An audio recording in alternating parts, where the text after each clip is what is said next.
Semi-axle eyesight. Is there the high drive? Deep center. Go, go, go. We're out of here. We're out of here. Say ya, playa. Just like they drew it up in Hollywood. Caladros, the 3-2. Swing and a miss! And the Audubon Green Wave have upset the Kingsway Dragons! And this is it for good!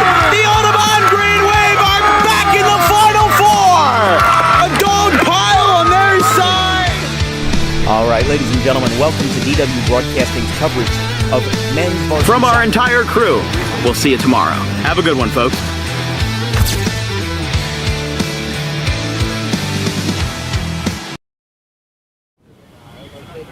All right, ladies and gentlemen, boys and girls, the time is here. Our final high school baseball game of the 2024 baseball season. It's hard to believe that on April 1st, we went all the way up to Bridgewater Raritan and watched as Devin Goldberg hit a home run on the first pitch and Bridgewater beat Rancocas Valley 5-2. And now we flash forward 2 months and 5 days later as we enter the Group 1 state semifinal between the Point Pleasant Beach Garnet Gulls and the Gloucester Lions. For Gloucester, this is their 24th DWB feature, the second most of any high school and the most outside of Audubon. And shockingly, this isn't our first rodeo with Point Pleasant Beach. They've been covered once before in the state semifinal for Group 1 girls soccer this past November. But this game is something that has been unprecedented for these guys, as Gloucester hasn't won a sectional championship before Monday, of course, since 1974. And they are just 14 innings and 2 games away from their first state championships since 53 years ago, 1971. But as the coaches and umpires go over ground rules at home plate, you've got to remember something about Point Pleasant Beach. They have gotten a really nice path to the playoffs here in Central Jersey Group 1. They had a pretty nice start to the season, and what's going to be the benefactor and what's going to be the deciding factor in this game is going to be strength of schedule. The first 4 games for Point Pleasant Beach were Keyport, Long Branch, and 2 games versus Keensburg. And I'll tell you how those games went.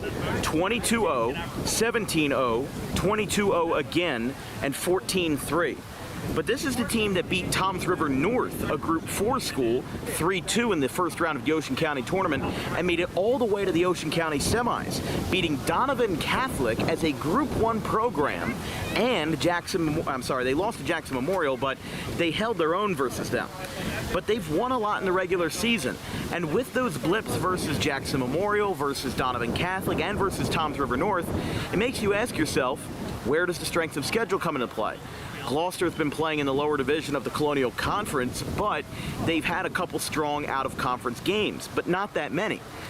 While Point Pleasant Beach hasn't really strayed outside of their conference much at all this year, when they have, they've made a good run for themselves.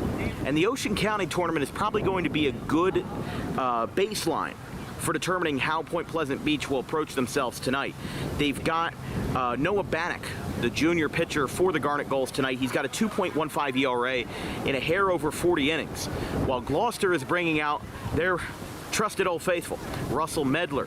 He's going to get on the hill as 2 right-handers are going to take the start, as the Garnet Gulls and the Lions are going to get ready. They're gathering at their dugout, so we are going to turn this camera around in a moment, take a quick break, and we'll bring you starting lineups and first pitch right after this.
And away we go. Point Pleasant Beach and Gloucester in the Group 1 state semifinal. Russell Medler on the hill for the Lions as Angelo Fiore with his 24-win Point Pleasant Beach Garnet Gulls introduced their starting nine, brought to you by Tommy D's Home Improvement.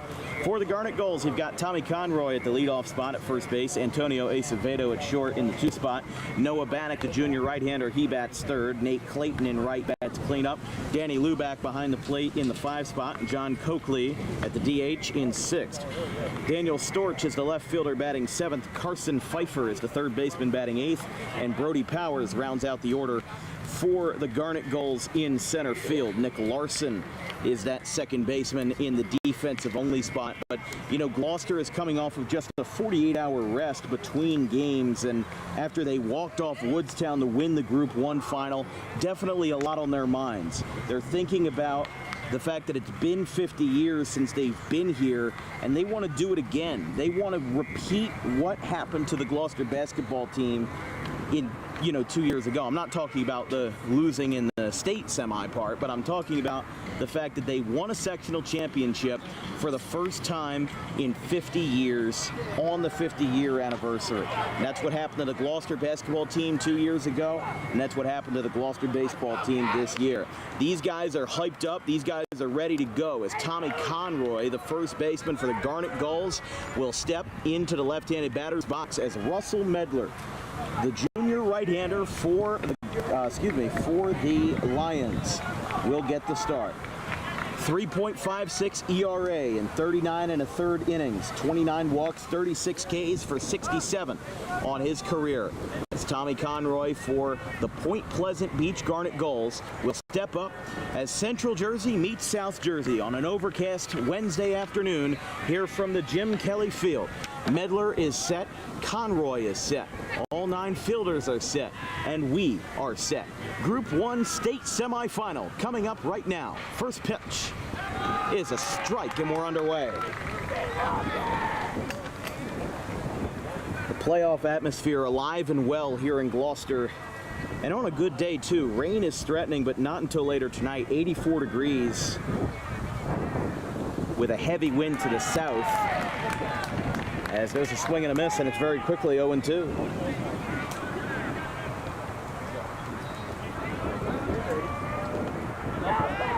Conroy, the sophomore, batting .471 with 19 extra base hits, 17 walks, and 24 stolen bases. You don't see a lot of that from a first baseman, but he's 40 for 85, a .718 slugging percentage, and 38 career stolen bases in his young underclassmen campaign, 24 of them this year. 1-2 to Conroy. Outside, 2-2.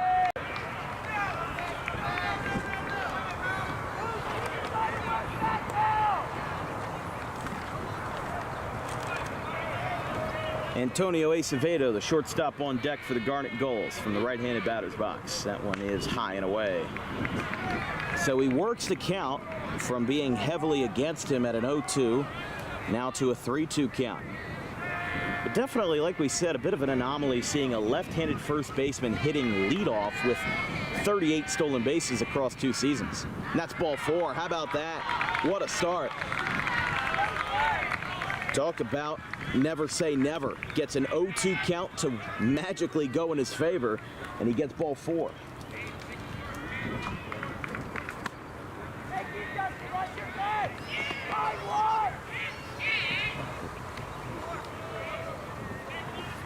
Here's Acevedo.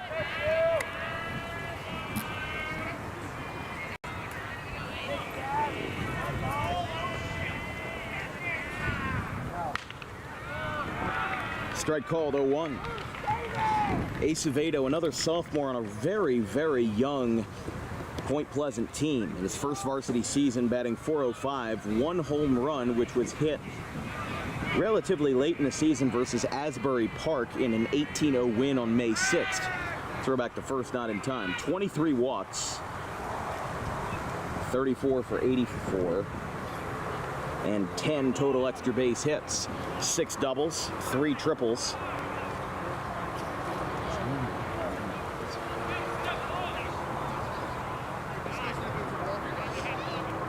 But Point Pleasant as a total has been a master class of working the walk.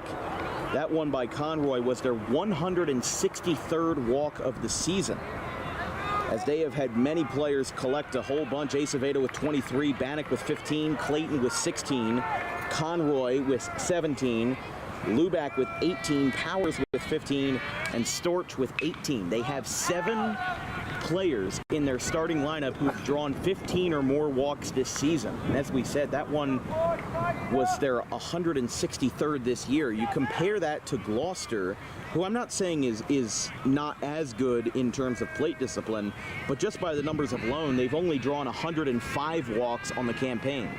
Another throw over to first. That one's going to get away. Conroy's going to pick that one up, and it goes down into the right field corner. Conroy trots into second base, and he puts the Garnet Gulls with a runner in scoring position here. Still 0-2 though.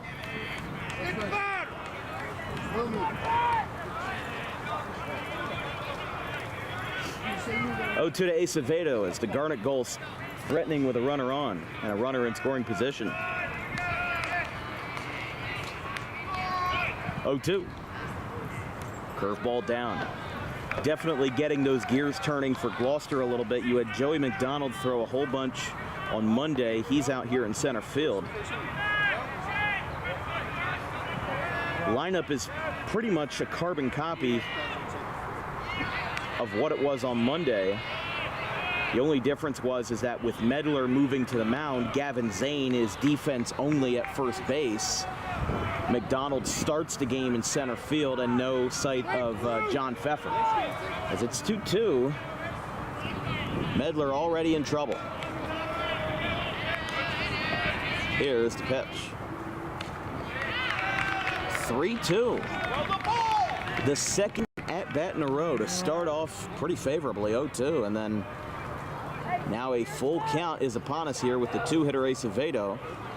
The 3-man and pitcher Noah Bannock on deck. That one is going to miss. It's going to go to the backstop, and Conroy will advance to third. So on the walk, the miscue behind the plate by McDonald puts runners on the corners, and Point Pleasant in a very threatening situation for Bannock.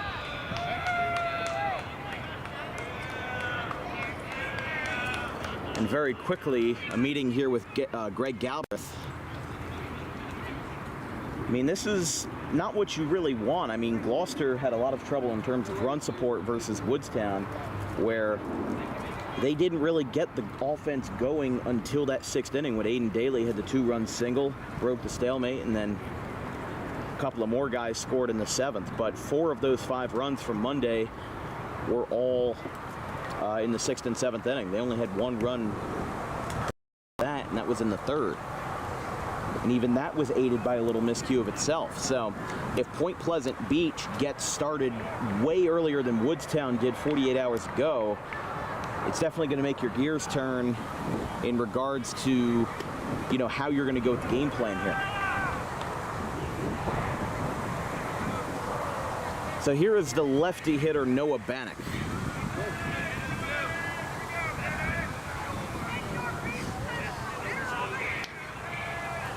Runners on the corners, nobody out. Medler in a bit of trouble here as that one's high. 1-0.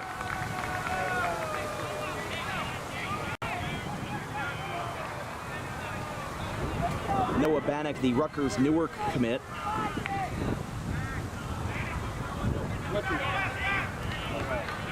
With the outfield not really shifted over, in a big gap in right center field between Wall and McDonald as he pokes this one the other way. There's a base hit in the left field. That's going to get right under Zierfoss. Here comes Acevedo. He's going to come around third, and with nobody out, he stops at second, and a 2-run double by Noah Bannock, the pitcher and junior, helping his own cause before he throws a pitch. 2-0 Garnet Gulls.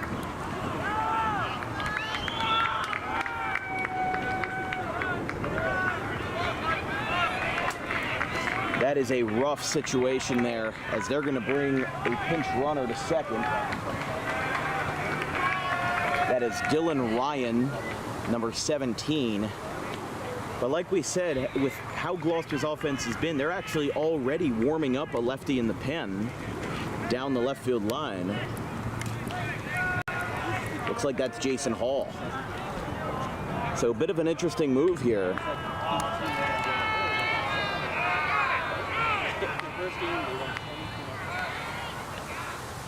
Here's a high chopper to Daly. He's got it, looks back the runner at second. Now they're gonna get him in a pickle. Here comes Weiner over there. Daly's got it. Now they've got him caught up, and he will try to swerve around the tag, but he is out. And that will be, in a very unorthodox way, the first out of the game. So it actually got the first runner out, but because on the ground ball to third, that's gonna be scored as a fielder's choice. And the cleanup man, Nate Clayton, will get all the way to second base.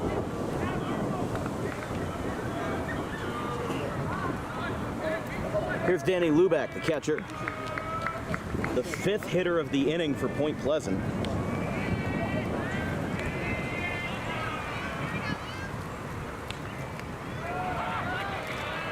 Oh, 1.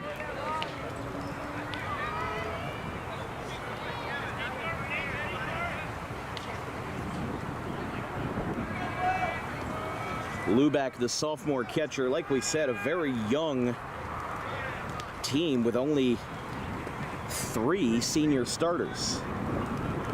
And one that shockingly not in the lineup is Quinn Calley, who had 27 RBIs, 347 average, but count as 1-1.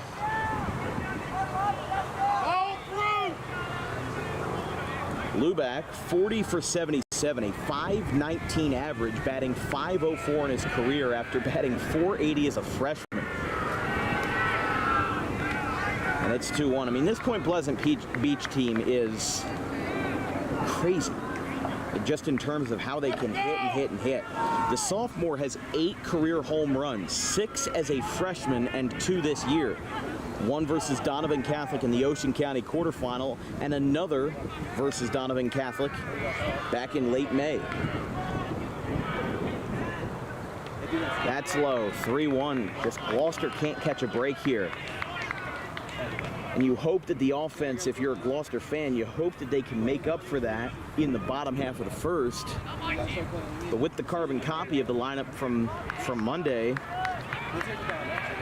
you know, the pitchers might know where you guys are headed and everything like that. That's ball 4. 5 batters, all of them have reached on base. And here is another senior, John Coakley, the DH.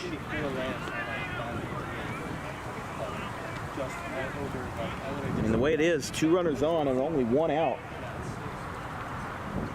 That is the 3rd walk surrendered by Medler. As we said, Jason Hall was warming up in the pen, as here is the big fella, John Coakley.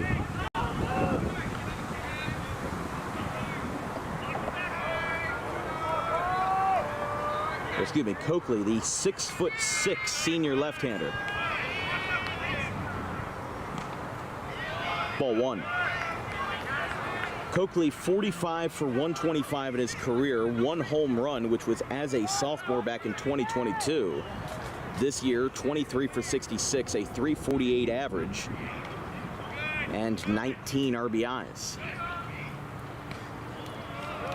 Swing and a miss. 1-1.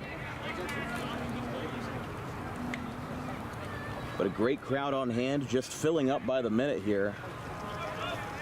And a great group of traveling fans from Point Pleasant, over an hour away, made their way down here for the state semifinals. A line drive to right, cranked but foul into the warehouse there in right field. And it's 1-2. But this is the 6th man to bat for Point Pleasant.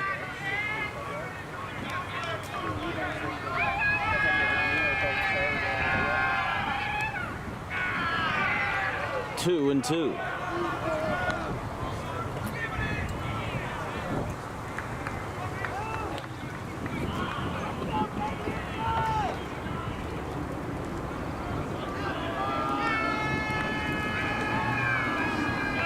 And here's the 2-2. High chopper out toward first. That one's going to get past Zane, but it is a foul ball. Still 2-2.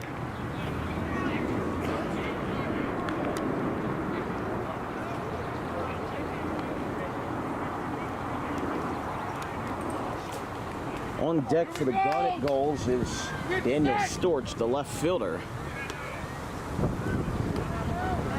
The 7th man of the inning on deck for Point Pleasant with 2 on, 1 out, and already 2 runs across. That one is high. 3-2. I mean, we don't have a pitch counter here, but I would imagine that Medler's already up over 20 pitches in the first inning.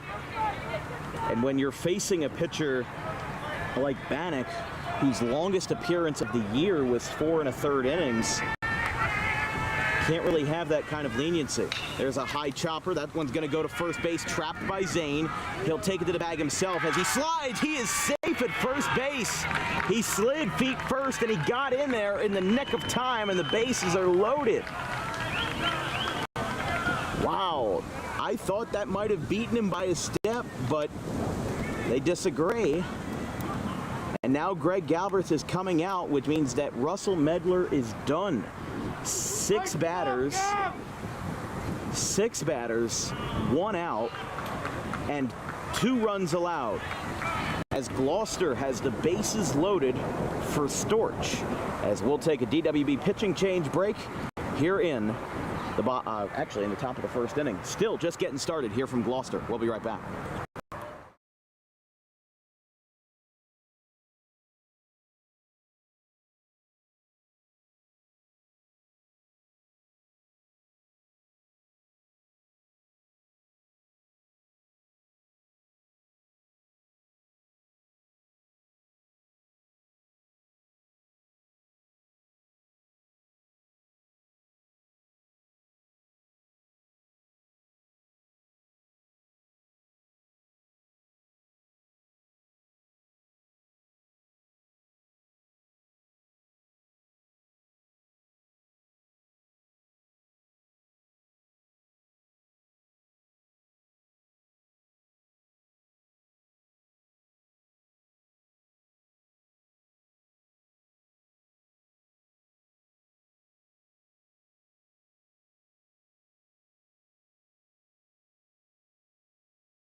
All right, bases loaded, 1 out.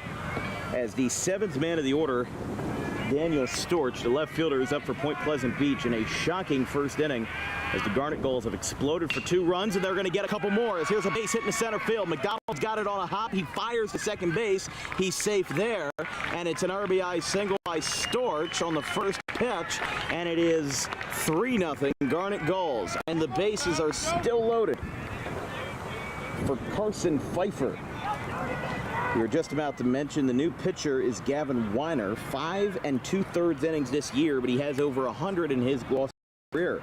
113 strikeouts in his career and a 2.47 ERA this season. 3.78 in his career. There's a strike.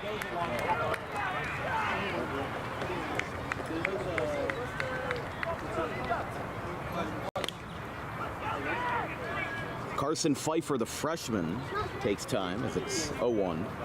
In his first varsity season, 15 for 35 with 13 RBIs. But as we were saying, this Point Pleasant Beach team, I don't think I have ever seen a Group 1 team, I haven't seen a Group 1 team in a long time with numbers this good as hitters. 6 homers, a 4.25 batting average, combined with a 1.66 ERA on the mound. Yeah, I understand your strength of schedule isn't what Gloucester's is, but 24-4 with a sub-2 ERA pitching-wise, no matter who you're playing, is always good. Because even versus the not-so-favorable teams, people still give up runs here and there, and that brings up the team ERA. But a 1.66 mark, and only one pitcher who has thrown more than a third of an inning has an ERA above 4. 2-1. Here's a fly ball. That one is going to be shallow. Where is it? It's at second base. Medler is there. 2 away. And this brings up the 9th batter, Brody Powers.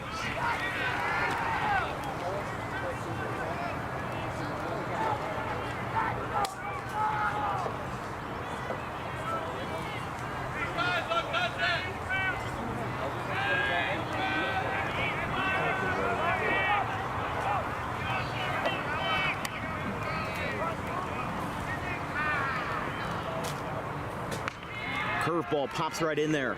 0-1. Definitely would be a big vote of confidence to leave the bases loaded, because you do not want to turn that lineup back over to the top if you're Gloucester. Especially with what you've already seen happen. Once they get on a roll, they just keep going and going and going.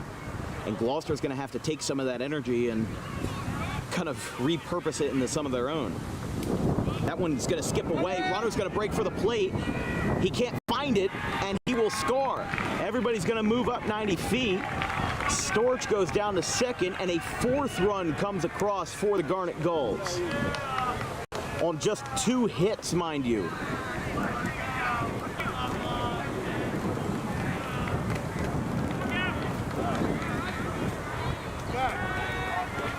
As we said, the lefty Conroy on deck if the inning continues, but nothing is a guarantee right now with 2 runners in scoring position and 2 outs. 1-1.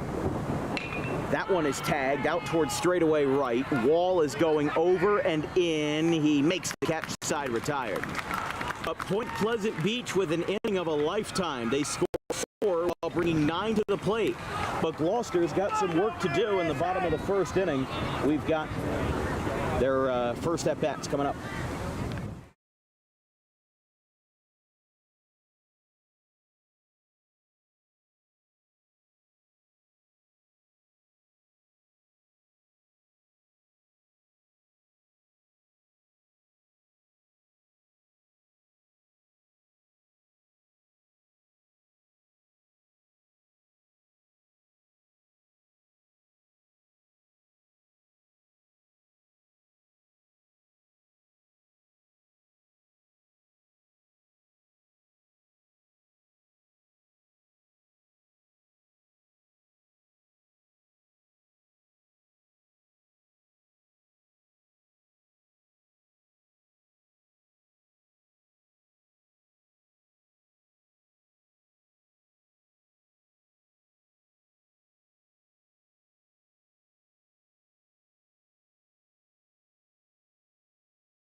Bottom of the first, as Point Pleasant Beach is going to throw out their junior lefty, Noah Bannock.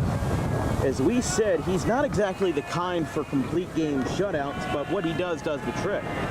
32 innings pitched, a 2.19 ERA, 43 strikeouts with a 1.75 career ERA. As that one's going to skip into left field on the first pitch. Didn't even get time for an introduction, but Seth McCormick gets the party started. The leadoff single. Bannock has Bannock has appeared in 9 games this year. This is his 10th. His longest appearance has been 5 innings, which was on the 31st in the sectional semifinal versus Middlesex. The longest other one was a 12-0 win in 70 pitches of 4 2/3 innings versus Manchester Township. So he hasn't thrown any complete games. He hasn't even had any 6-inning games, but a lot of that's because Point Pleasant Beach has mercy ruled so many teams that it doesn't really give him an opportunity for complete games. But here's Jake Seibert, the shortstop, after McCormick gets us started with a leadoff single. Gloucester already with 1 hit, but 2 errors against them on the board. Throwback to the pinch runner, Mason Widman is not in time.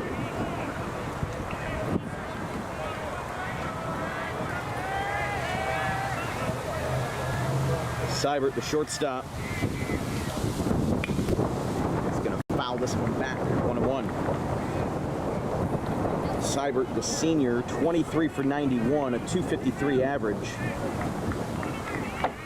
15 RBIs this year. Had a 3-hit game in a 20-5 victory over CCTS back in early April.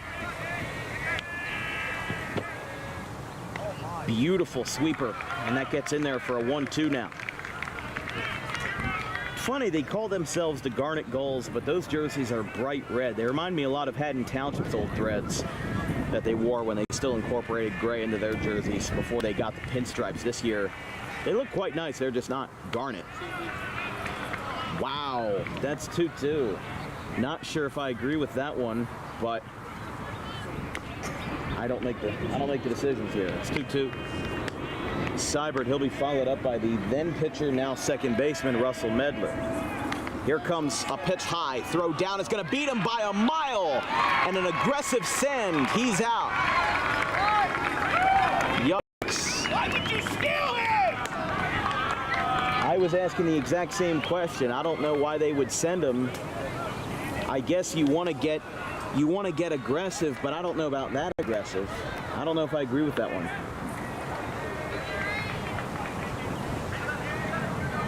Three balls, 2 strikes.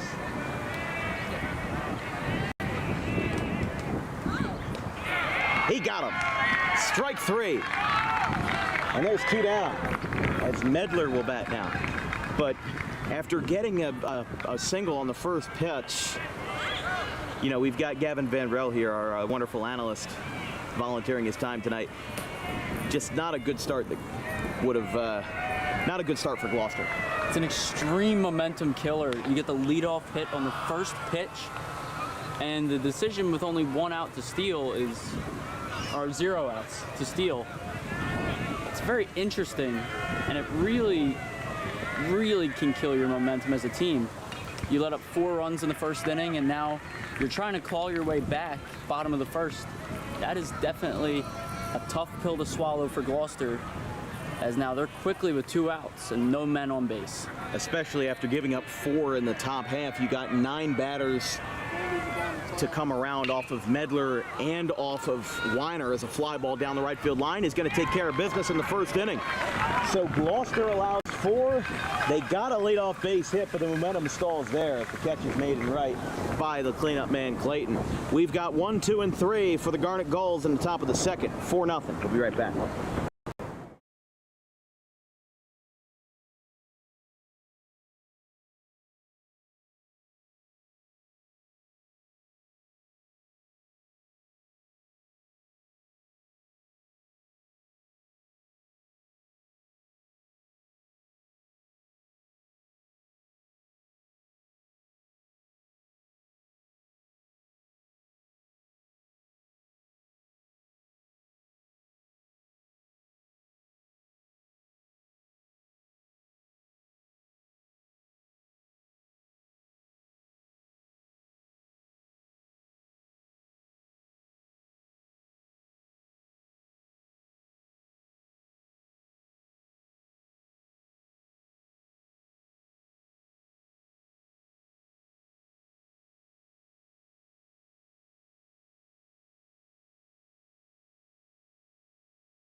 Back.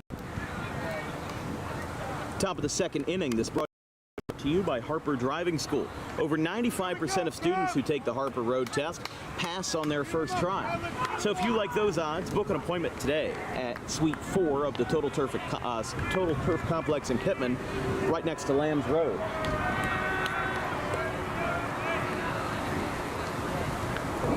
Here's Conroy. Conroy came around to score his first time. It's 0-1.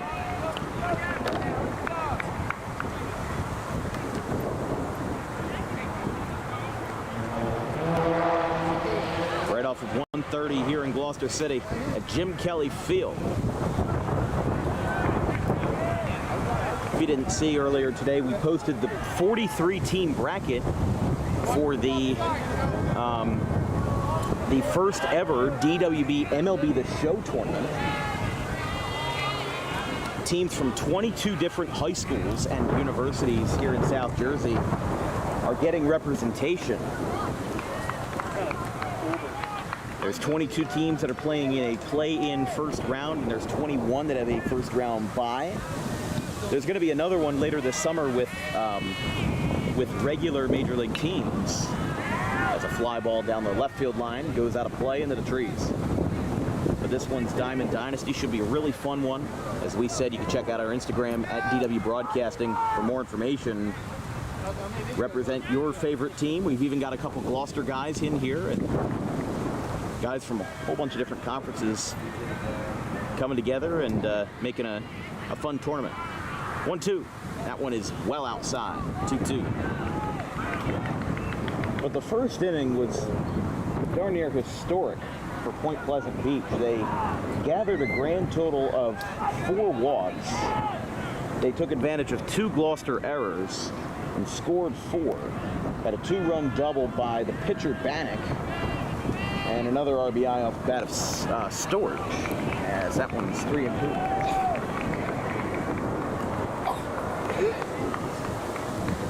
4 runs on 2 hits.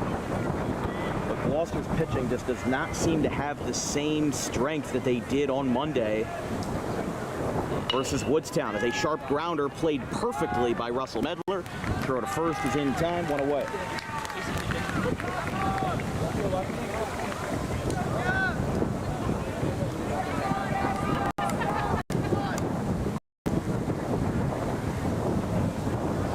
Don't forget, on Sunday, June 9th, we kick off the American Legion baseball season with not an inter-squad doubleheader, but an inter-town doubleheader. Stay tuned as the Gloucester Township Blue and the Gloucester Township White square off in an American Legion doubleheader on Sunday, June 9th. 1 o'clock and 3:30 are the start times for those games. Big thanks to Tyler Coluccio for having us out. As the 0-1. By the way, a couple of score updates in the Group 3 semifinal. That was a 9-1 Delsey win. They punched their ticket Saturday over Allentown, the Redbirds. In the North Jersey Section 1 semifinal. That's let's see here. I think it's just it's just the North final. You've got Bridgewater, Raritan, and Livingston. A 2-0 game as Matt Fator hit a 2-run shot to left. Seneca leads Governor Livingston 1-0 in the Group 2 sectional final. I keep saying sectional final, semifinal for the state. As the 1-2 is away. Weiner's been really heavy on that curveball, and while it's had a lot of break, it's almost had too much, and it's just kind of whisked its way out of the strike zone. So if he can mix the fastball in there, I mean, it doesn't really matter if Point Pleasant barrels it as long as your fielders are there, and if you could trust your fielders, then you can trust your pitcher. You know, it's kind of a reverberatory system where if you can get the trust of your infielders and especially your outfielders after the miscue by Zierfoss, but definitely a lot can be learned from that first inning. You know, you can't take away those 4 runs alone. You've got to do it on the offensive side of the ball. But Gloucester's done crazier things this year, so I wouldn't be utterly shocked. Count is 2-2. I mean, like I said, Medler didn't get the job done, but Weiner's in here. He had his own blips in the first inning, but now those first inning jitters are behind them, and now they're going to try to avoid Point Pleasant from getting back into that same groove that they had earlier. Time is called. 2-2.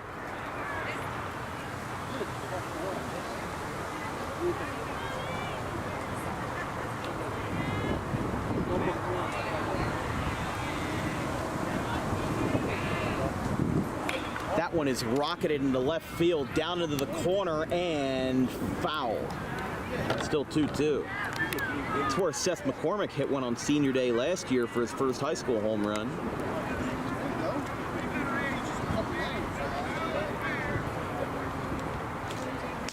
By the way, the winner of this game will play Pompton Lakes or Dayton on Saturday. I mean, Pompton Lakes is a perennial Group 1 favorite every single year. As that one is down, Pompton Lakes does lead 5-1 over Dayton in the 5th inning.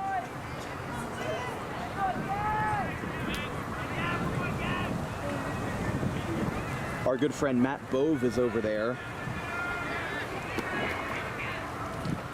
That is ball 4. And a walk to Acevedo is his second of the afternoon, bringing up Bannock.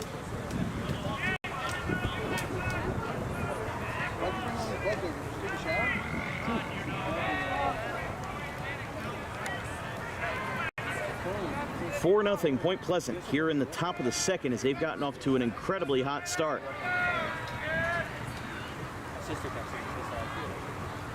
And keep in mind, game was scheduled to start at 4, and they did start on time. Kudos to them, but 4:33, and we're only with 1 out in the top of the second. This is definitely not a good day for pace of play. Might have a 2.5 hour, maybe 3 hour game in here. But Gloucester's never been too quick with their timing. As to count as 1-0 for a pretty lefty-heavy lineup with Conroy, Bannock, Storch as well, and Coaxley. Got at least 4 lefties in the lineup.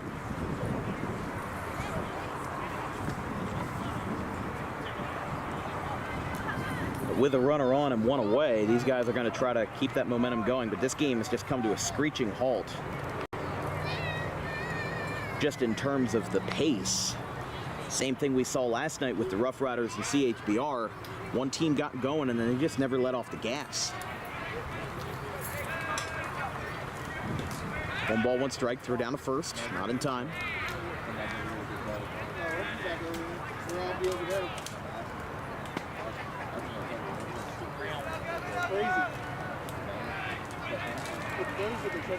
Another throw. This time he's safe as well.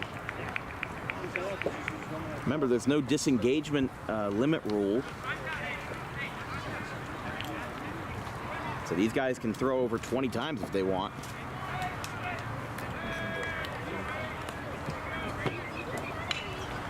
Poked foul.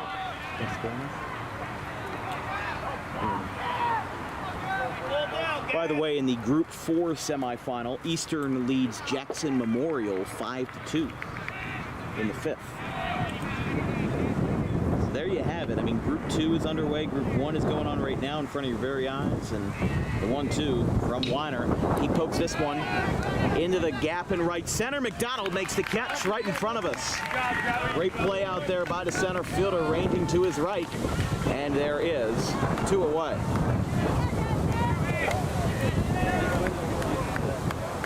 A lot windier than it was on Monday. So this ball is going to probably carry out really easily because the wind is basically blowing straight out.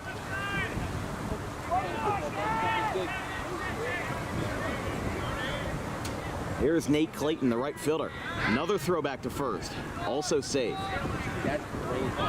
Oh, the ball got away in the infield, heading back to the pitcher. Oh my goodness.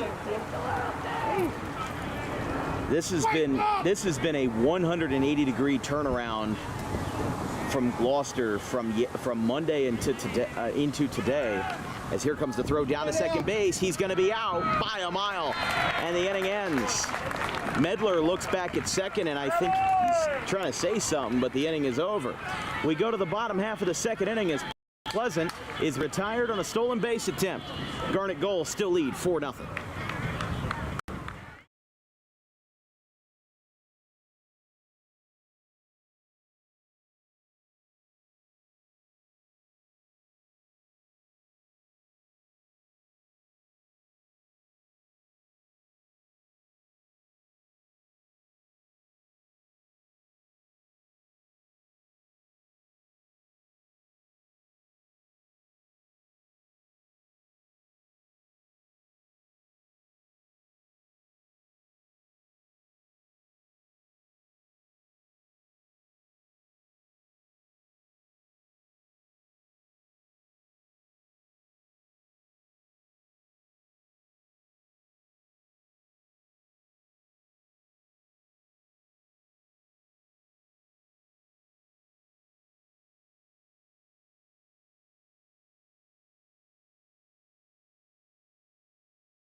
Bottom of the second inning, Point Pleasant gets held scoreless, but definitely another scare as we've got 4, 5, and 6. Weiner, Daly, and Zierfoss.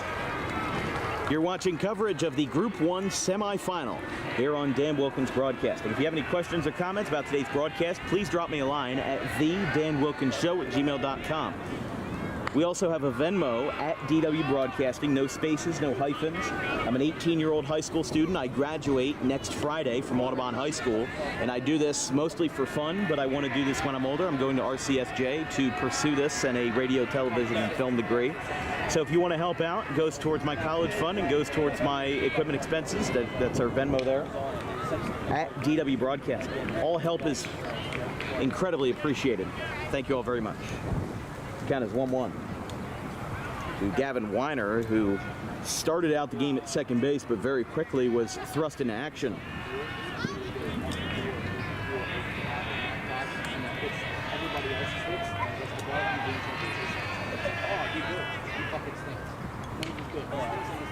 Fouled back. Kind of a teeter-totter swing, but it's 1-2.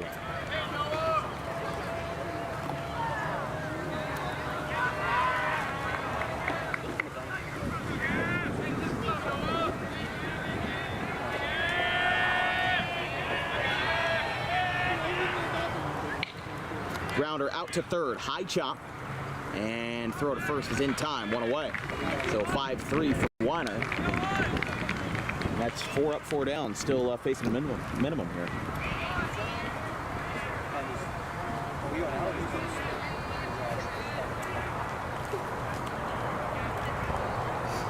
So here is Daly. He played hero twice in the Group 1 final versus Woodstown, had a 2-run single to take the lead in the 6th, and then won the game on a walk-off sac fly. As that one is going to skip in. 1-0.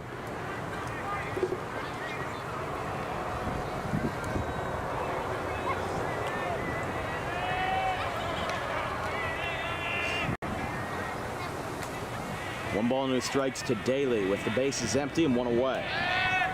That is down.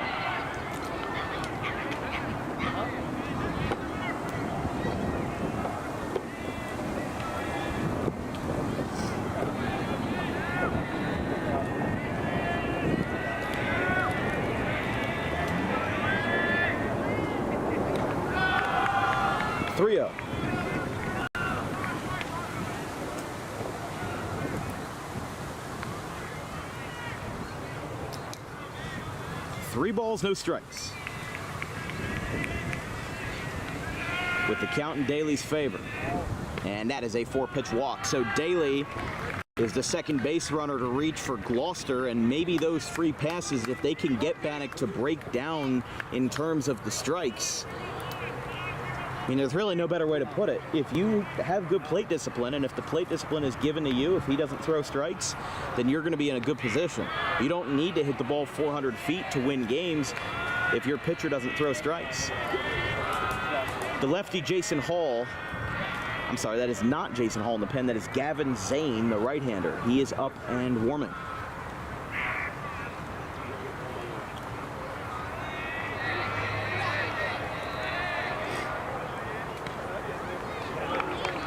Oh, 1. Strike is called there.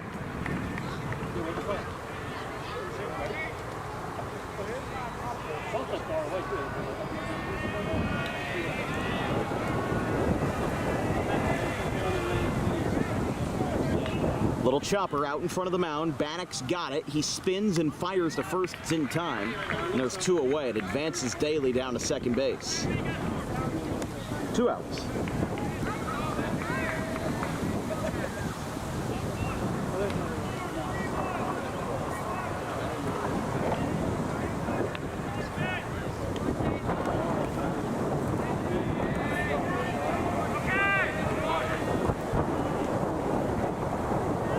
Now here's Jason Hall, the lefty, as that one. They're going to have a pitching visit here. What's it at?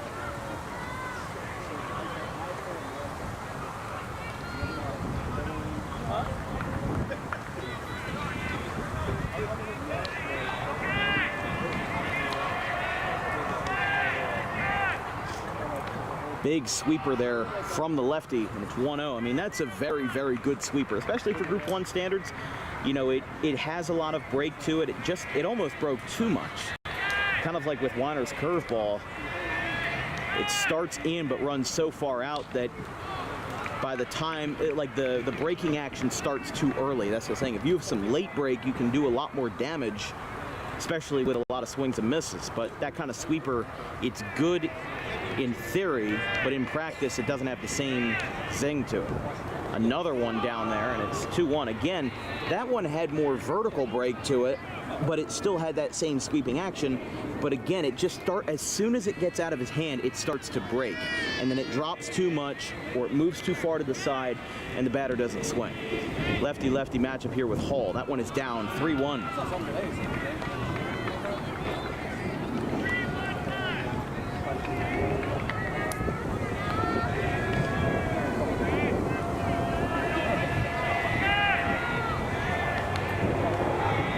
3-1. Strike 2 on the outside corner. And now we're full, 3-2. 2 outs. A runner in scoring position for Gloucester, the first that they've had tonight, as they're going to try to get on the board and try to chip away in the Point Pleasant here. That one is outside. Ball 4 to Hall. This brings up the center fielder, Joey McDonald.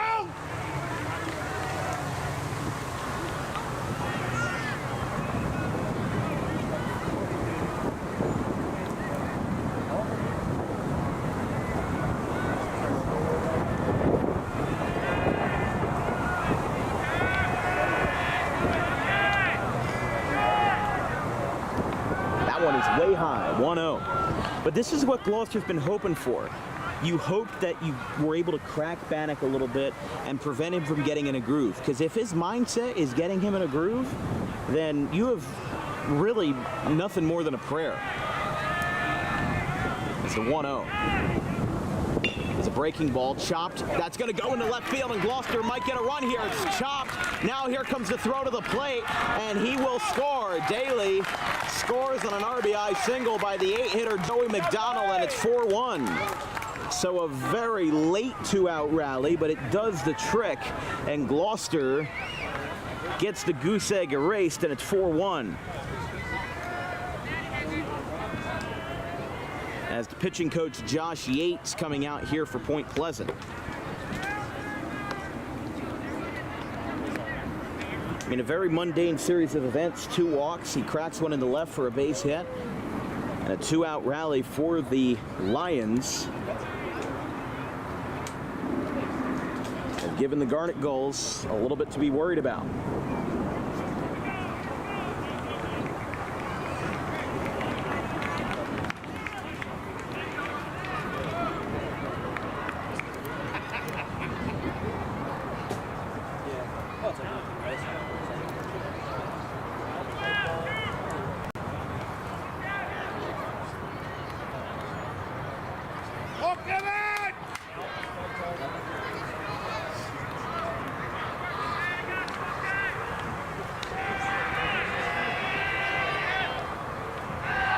Down 1-0.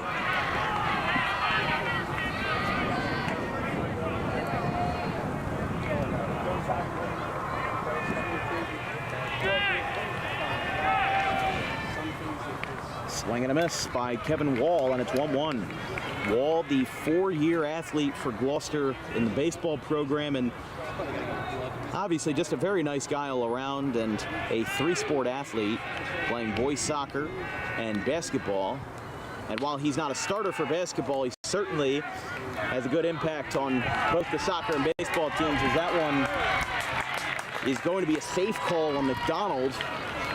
Conroy started jogging into the dugout, assuming that it was out number 3, but he had to be called back. So, again, if you disrupt their confidence as Gloucester, you've got a chance to dig into it here. I mean, they're digging into it right now. Bases, you know, pretty much occupied here. You got runners on the corners. You got 2 outs. You got a chance to chip into the lead with the bottom of the order. If Wall can just bloop one in the center field, they'll have a good shot. Or if he works a walk. 3-1. Borderline call there on the outside corner.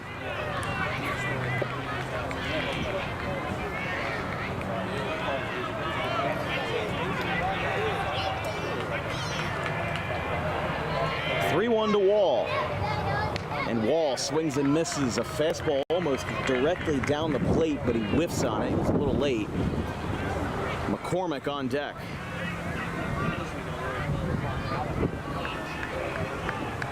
Three balls, 2 strikes. Time is called.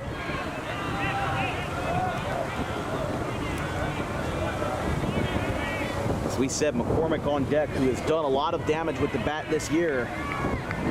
If he bats with a 2-out bases loaded situation, I think something different's going to be in his bat. That is strike 3. Wow. Oh my goodness. That one was a little bit off, but man, Wall goes down on strikes on a real bummer as Gloucester gets a run back, but their offensive run is shorted out. 4-1 after 2 here in Gloucester.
Top of the 3rd inning. Point Pleasant Beach leads 4-1 as Kevin Wall kind of got messed over there on a strike 3 on the outside corner. They brought 6 men to the plate, but only got one on an RBI single by McDonald. But Point Pleasant Beach has been rocking and rolling. I mean, it's what you expect out of a team that this year, like we said, batting .425 as a team and with an ERA of 1.66. I've seen teams that have incredibly high batting averages but also counter that with high ERAs and other way around. You might have a low ERA, but you might have a low batting average. The fact that this team has a low ERA and a high batting average is pretty much the reason why they're 24-4. You don't do that by accident. I don't care who you're playing. You don't go 24-4 for nothing. Swing and a miss on a big breaking ball that gets the cleanup man, Clayton. This brings up Luback. That's the first strikeout by the Gloucester pitching staff tonight. And there's one away.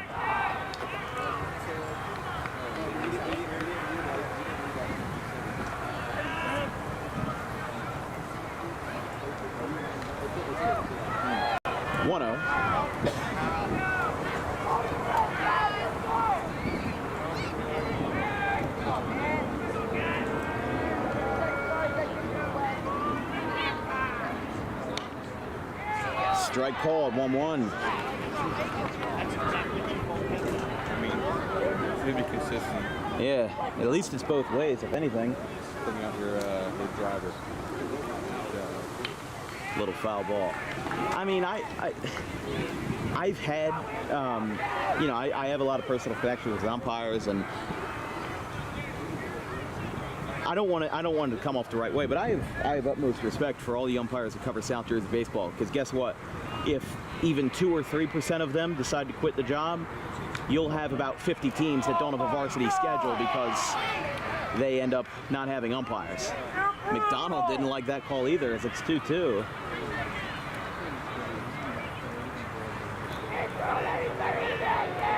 And he just said, you can't throw it any better than that, Gav. Time is called.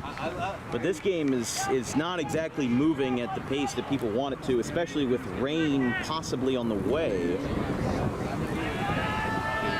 It's going to be pouring tonight, and if the rain comes early, then it might come as early as 6, which is a problem, and that's going to be an error on Daly.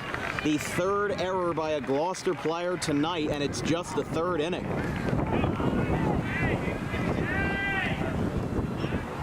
So here's Coakley now.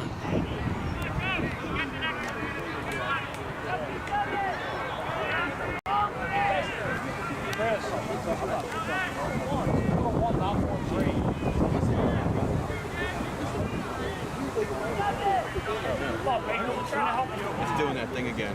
Something with our computer. Thank you. It's doing that thing again. Remember how yeah. you do one roll?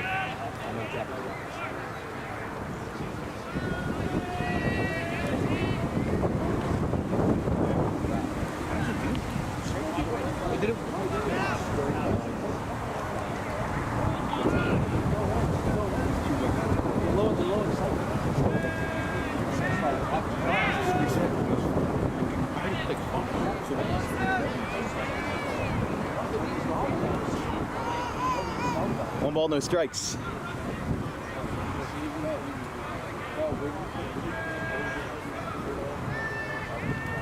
Four runs on just 2 hits for Point Pleasant. They are halfway through their second rotation in the order as it's 2-0.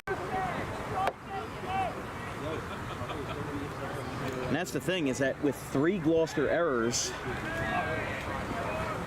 Point Pleasant has gotten 9 men on base across this first order and a half, but only 2 of them have reached on hits. There's been a handful of walks, as we said, for Gloucester. 1 run, 2 hits, 3 errors.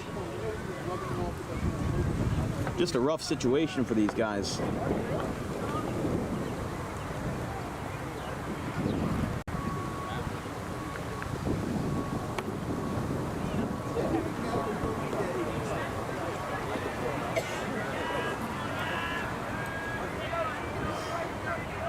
Two balls, 1 strike. Curveball.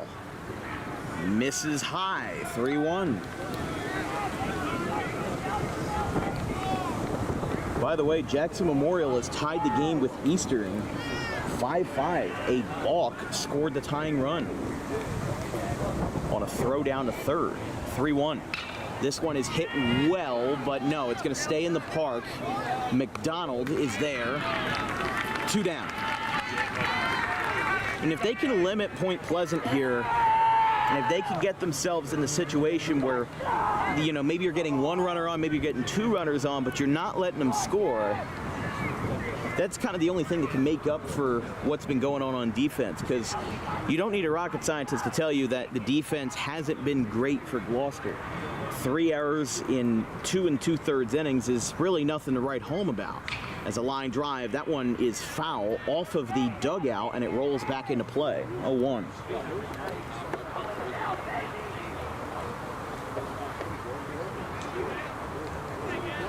So a strikeout, E5, and a fly out to center have defined this inning so far. Gloucester goes back to the top of the order in the bottom half of the 3rd with McCormick, Seibert, and Medlock. 0-1. That one is going to hit him right in the belt, and he gets on with 2 down. And here's the freshman center fielder, Carson Pfeiffer.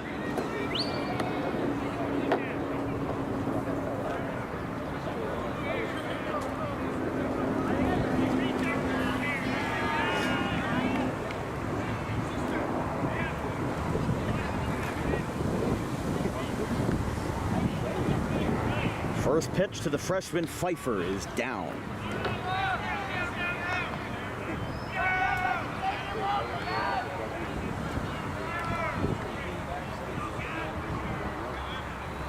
But what could have been for Gloucester if they had gotten the bases loaded with Seth McCormick?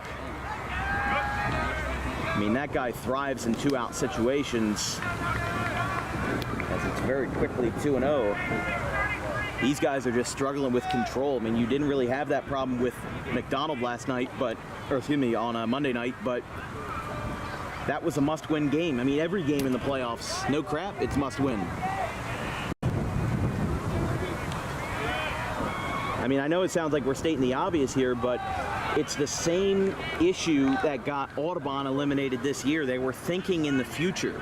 They were so confident as the 1 seed that they would win that they pitch limited their guys in anticipation of a sectional final that never came.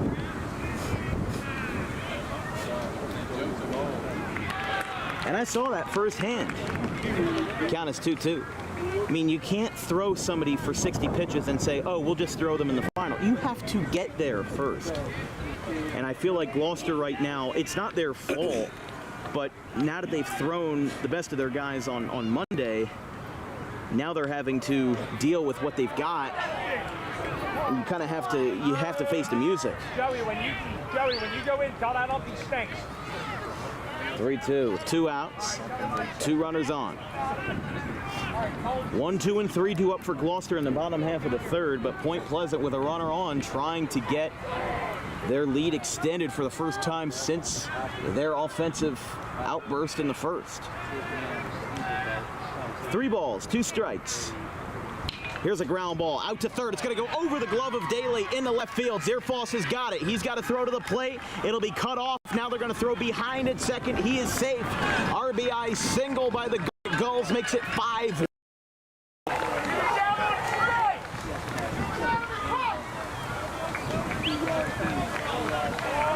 And a very frustrated Gloucester crowd rings out, because guess what? I mean, they're not exactly wrong. If that curveball was called strike 3, we'd already be in commercial break. But because they got another chance, they took advantage of it and got the RBI single from the 8-hitter Pfeiffer. That one is high to Powers.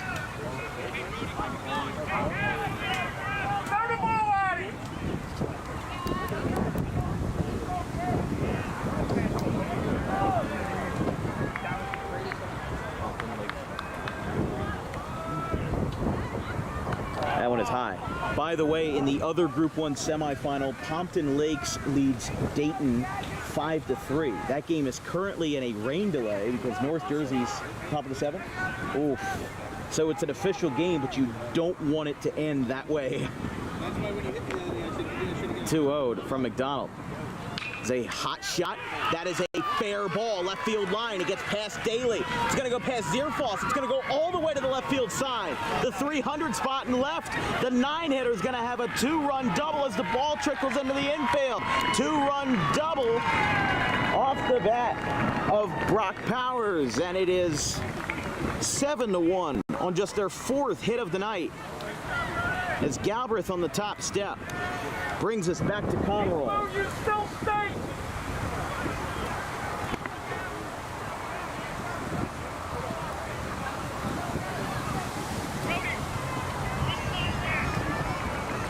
So Brody Powers with a 2-run double down the left field line.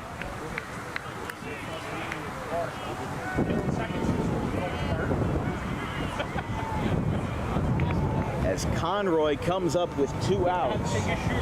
As 3 straight runners get on. A hit by pitch, an RBI single, and a 2-run double from the 8 and 9 hitters of the order.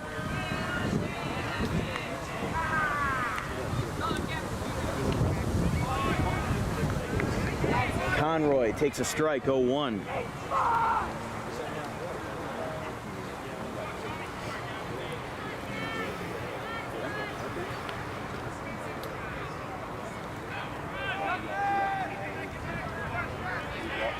One.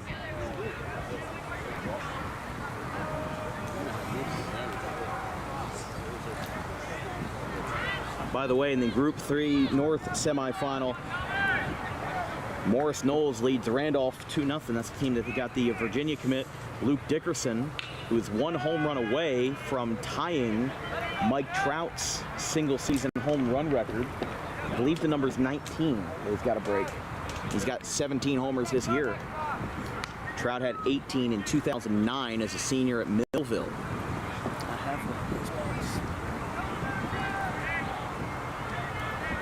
1 ball, 2 strikes. The runner, Brody Powers, on second base. And time is called. At least they're calling time before Weiner throws the pitch. Most frustrating thing I see all the time is when they call time and they grant it to him while he's mid-windup. This one's poked into left center field. That's going to drop and it's going to split the gap. Zierfoss wasn't running. It goes to McDonald as Zierfoss is going to set up as a cutoff man in left field. An RBI double off the bat of Conroy. And Point Pleasant Beach jumps out to an 8-1 lead as they replicate their 4-run first with a 4-run third.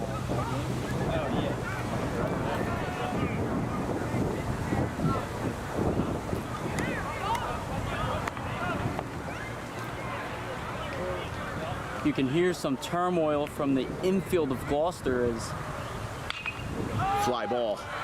Shallow right. Medler going back. He back trails and makes the catch. Inning over. Damage is done. Point Pleasant brings 4 runs home after scoring 4 more in the first. These guys are on an offensive outburst and they've done it again. Gloucester's got the top of the order to compensate. 8-1.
Bannock still rocking and rolling in the bottom of the third as McCormick takes outside, but Point Pleasant, what a night for them. 4 runs in the first, 4 runs in the first, 4 runs in the third, and an absolutely killer night for them.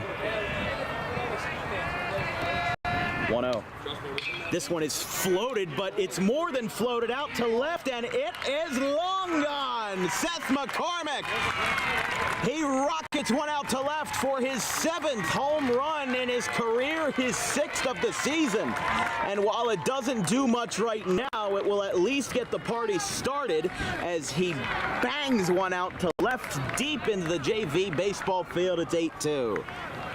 If you're Gloucester, you're really wishing this was last inning right about now. That would have been a 4-2 game, and at best, if Wall had walked, that would have been a grand slam. But a very questionable call in that last inning to end it. You can't rely on hypotheticals, Gav. That's the unfortunate part. And that's why it's 8-2. So Seibert takes a first pitch ball, 1-0. That's the 31st home run on DWB Broadcasts this year. Your home run board brought to you by DWB Analytics and KP1 Racing Designs, as it's 2-0. Second home run hit by McCormick this year on a DWB broadcast. Last one was hit last night by Sean Sesnowicki at Folk Field in Cherry Hill. Through 2 innings, that is the 3rd hit for Gloucester. Point Pleasant Beach, however, has 5 hits with 8 runs scored, fully capitalizing on the walks and miscues by the defensive players of Gloucester. 2-0 now to Seibert. This one's hit well, but this one's going to stay in the park down the left field line. It is caught. Good play out there and left to reel it in by Storch. One away. But if Gloucester can at least barrel up Bannock a little bit, that'll make him uncomfortable. You know, they got 2 runners on in the second on walks, and then McDonald had the RBI single.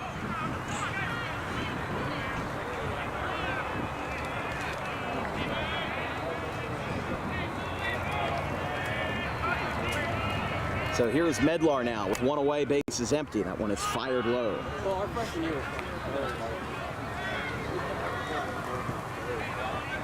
He was smoking the phone the first time. He had to stand in the outfield drill. He's going down the And they're going to say that I did it. Going in or going he went? I don't know. Yeah, they say that he went 1-1.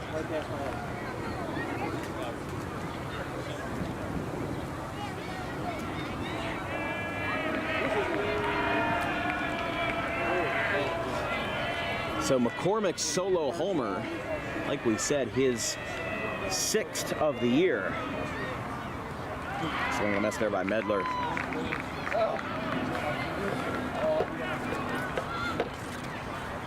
Bannock in his 3rd inning of work. That was just the 3rd hit allowed by Point Pleasant tonight.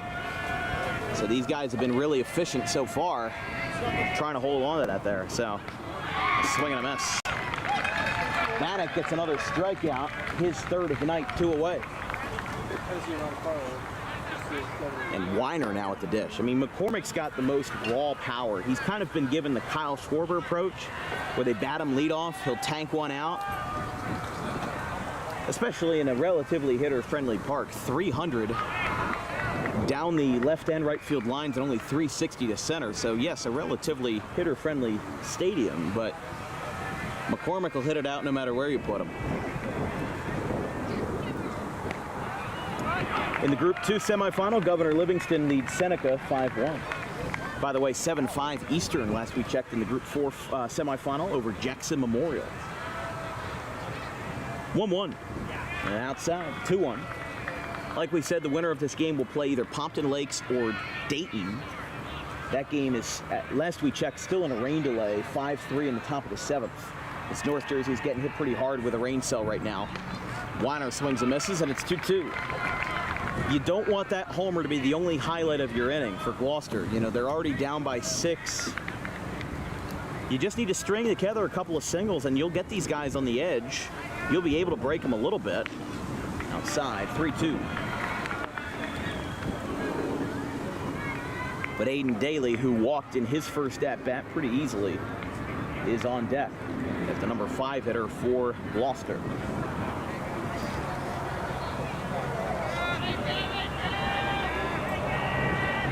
Three balls, 2 strikes, 2 outs.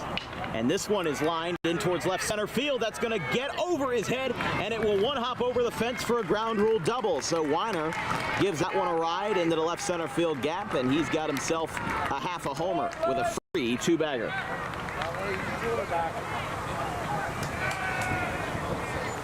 And here's Daly.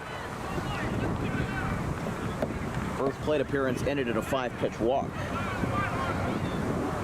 I would call left field a short porch, but right field's the same distance. This is the only difference is that right field has that little fence out there in right field where the scoreboard is. That's 8 feet tall compared to this, which is just 4 feet.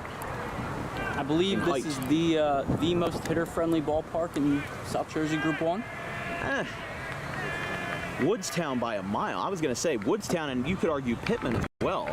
Pittman's shorter to center field at 350, and also Woodstown's only 327 to center. That's what does it in. Now, what makes it easier is that Woodstown seems to have this kind of vortex where the wind is always blowing in. There'll be a foul ball called there, 0-2. But yeah, definitely. I mean, Woodstown on paper is easily the most hitter-friendly park in South Jersey Group 1, but South Jersey Group 1 has a lot of hitter-friendly parks in general. Pittman, Gloucester, Audubon is one of them, Woodstown. And a sweeper. Looks like he barely made contact with it, and he'll stay alive. It's 0-2. 2 outs, runner on second is Daly. Got a ground rule double.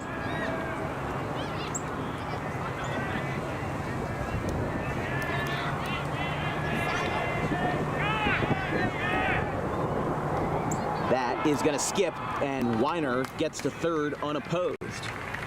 Now 1-2.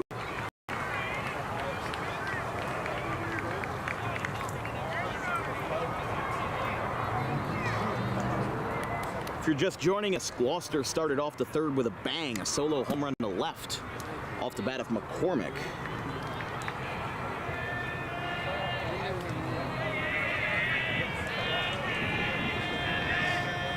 One-two. This one is floated into right, but straight away it is caught. Side retired by Clayton. Gloucester gets a run back on a solo shot to left off the bat of Seth McCormick, but they'll go back to work after 3. 8-2, Point Pleasant.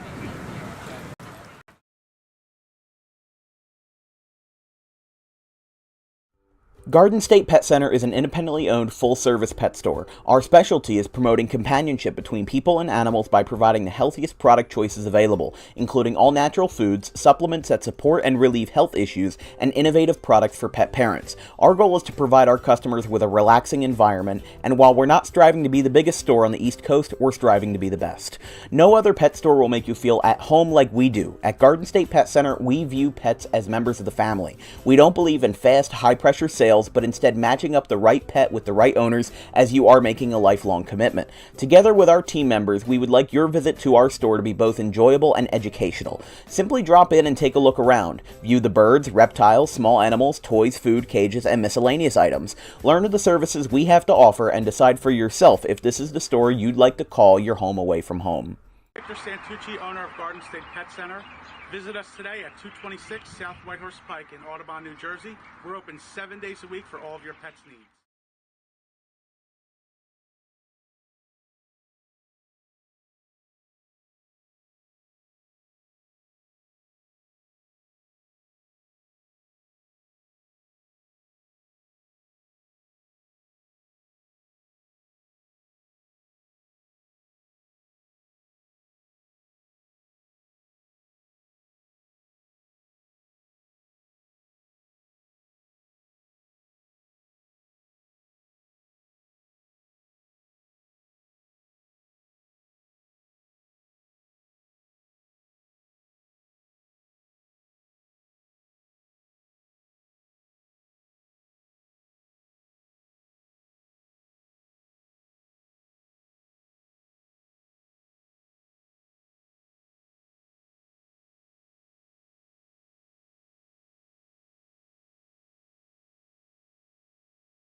Top of the fourth inning here on DWB. Gavin Zane on the hill, a 2.39 ERA for him this year. The right-hander is the third pitcher to grab a glove for Gloucester. He's pitched 14 2/3 innings, 14 strikeouts, 8 walks. As we said, 2.39 ERA. He has only appeared in 7 games this year prior to today.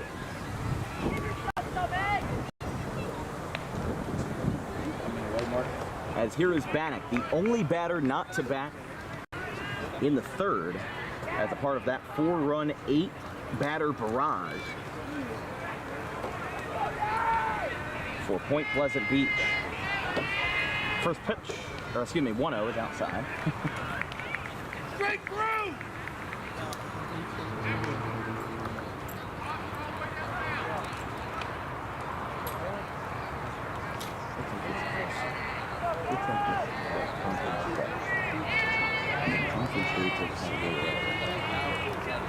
Two-0.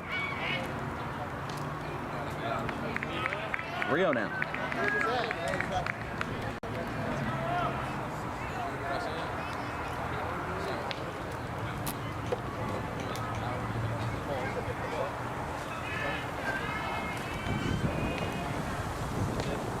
That is outside. Hole 4 and a 4-pitch walk to Bannock. It's time for DWB Trivia Time. Tradition that we've done for the past 3 years here on Dan Wilkins Broadcasting. Of course, big news in Major League Baseball yesterday morning as San Diego Padres infielder Tucapito Marcano was banned permanently for sports betting. When was the last year that an active Major League Baseball player got banned for sports betting? Was it A, 1992, B, 1969, C, 1924, or D, 2016? Answer will be revealed in the bottom of the fourth inning.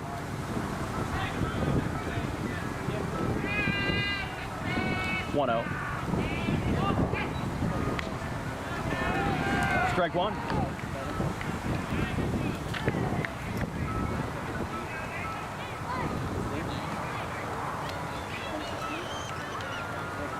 Eight runs on 5 hits for Point Pleasant Beach.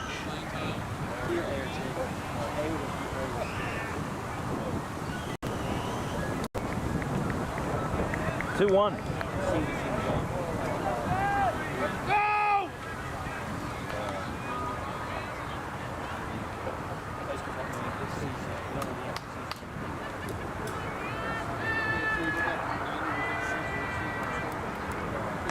That one is down. They're going to throw behind the runner, and he is safe. Count is 3-1 now.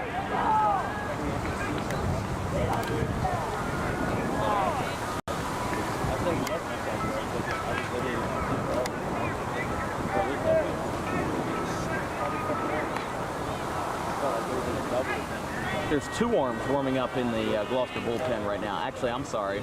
There is one for Point Pleasant, one for Gloucester. I apologize.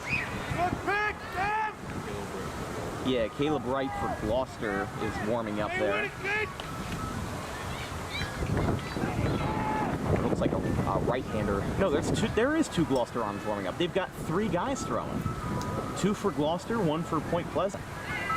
But I think one is just throwing on the flat ground because that bullpen only has 2 slots. That is ball 4. Back-to-back walks for the Garnet Gulls, and that brings up Luback.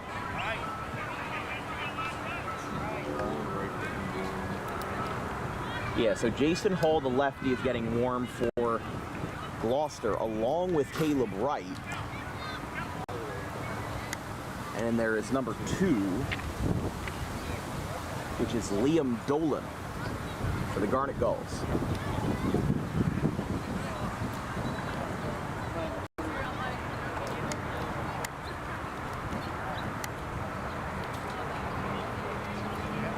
So after a quick pitching meeting here, Zane in a little bit of trouble. Back-to-back walks.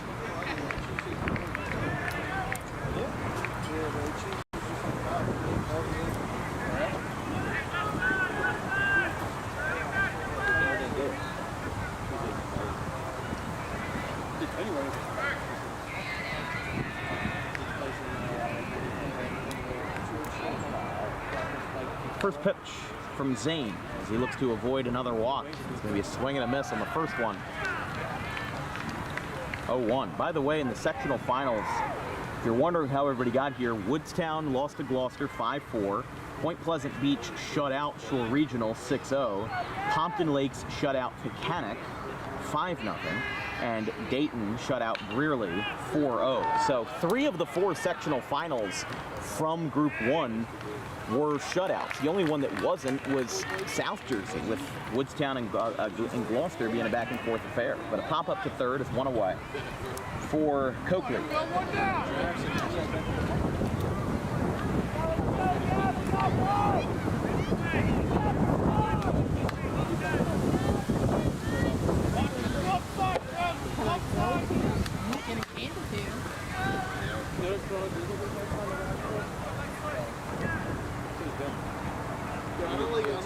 First pitch to the big lefty, Coakley, as he takes this one outside, 1-0.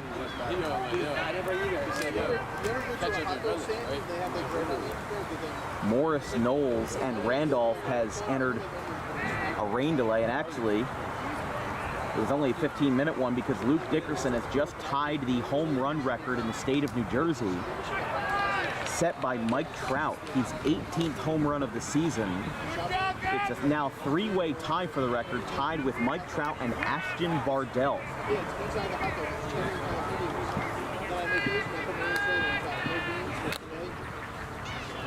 Swing and a miss. Sorry about that, 1 and 2. I make it hot, yeah, but I don't make it beans. I make it flake beans. And it's spicy.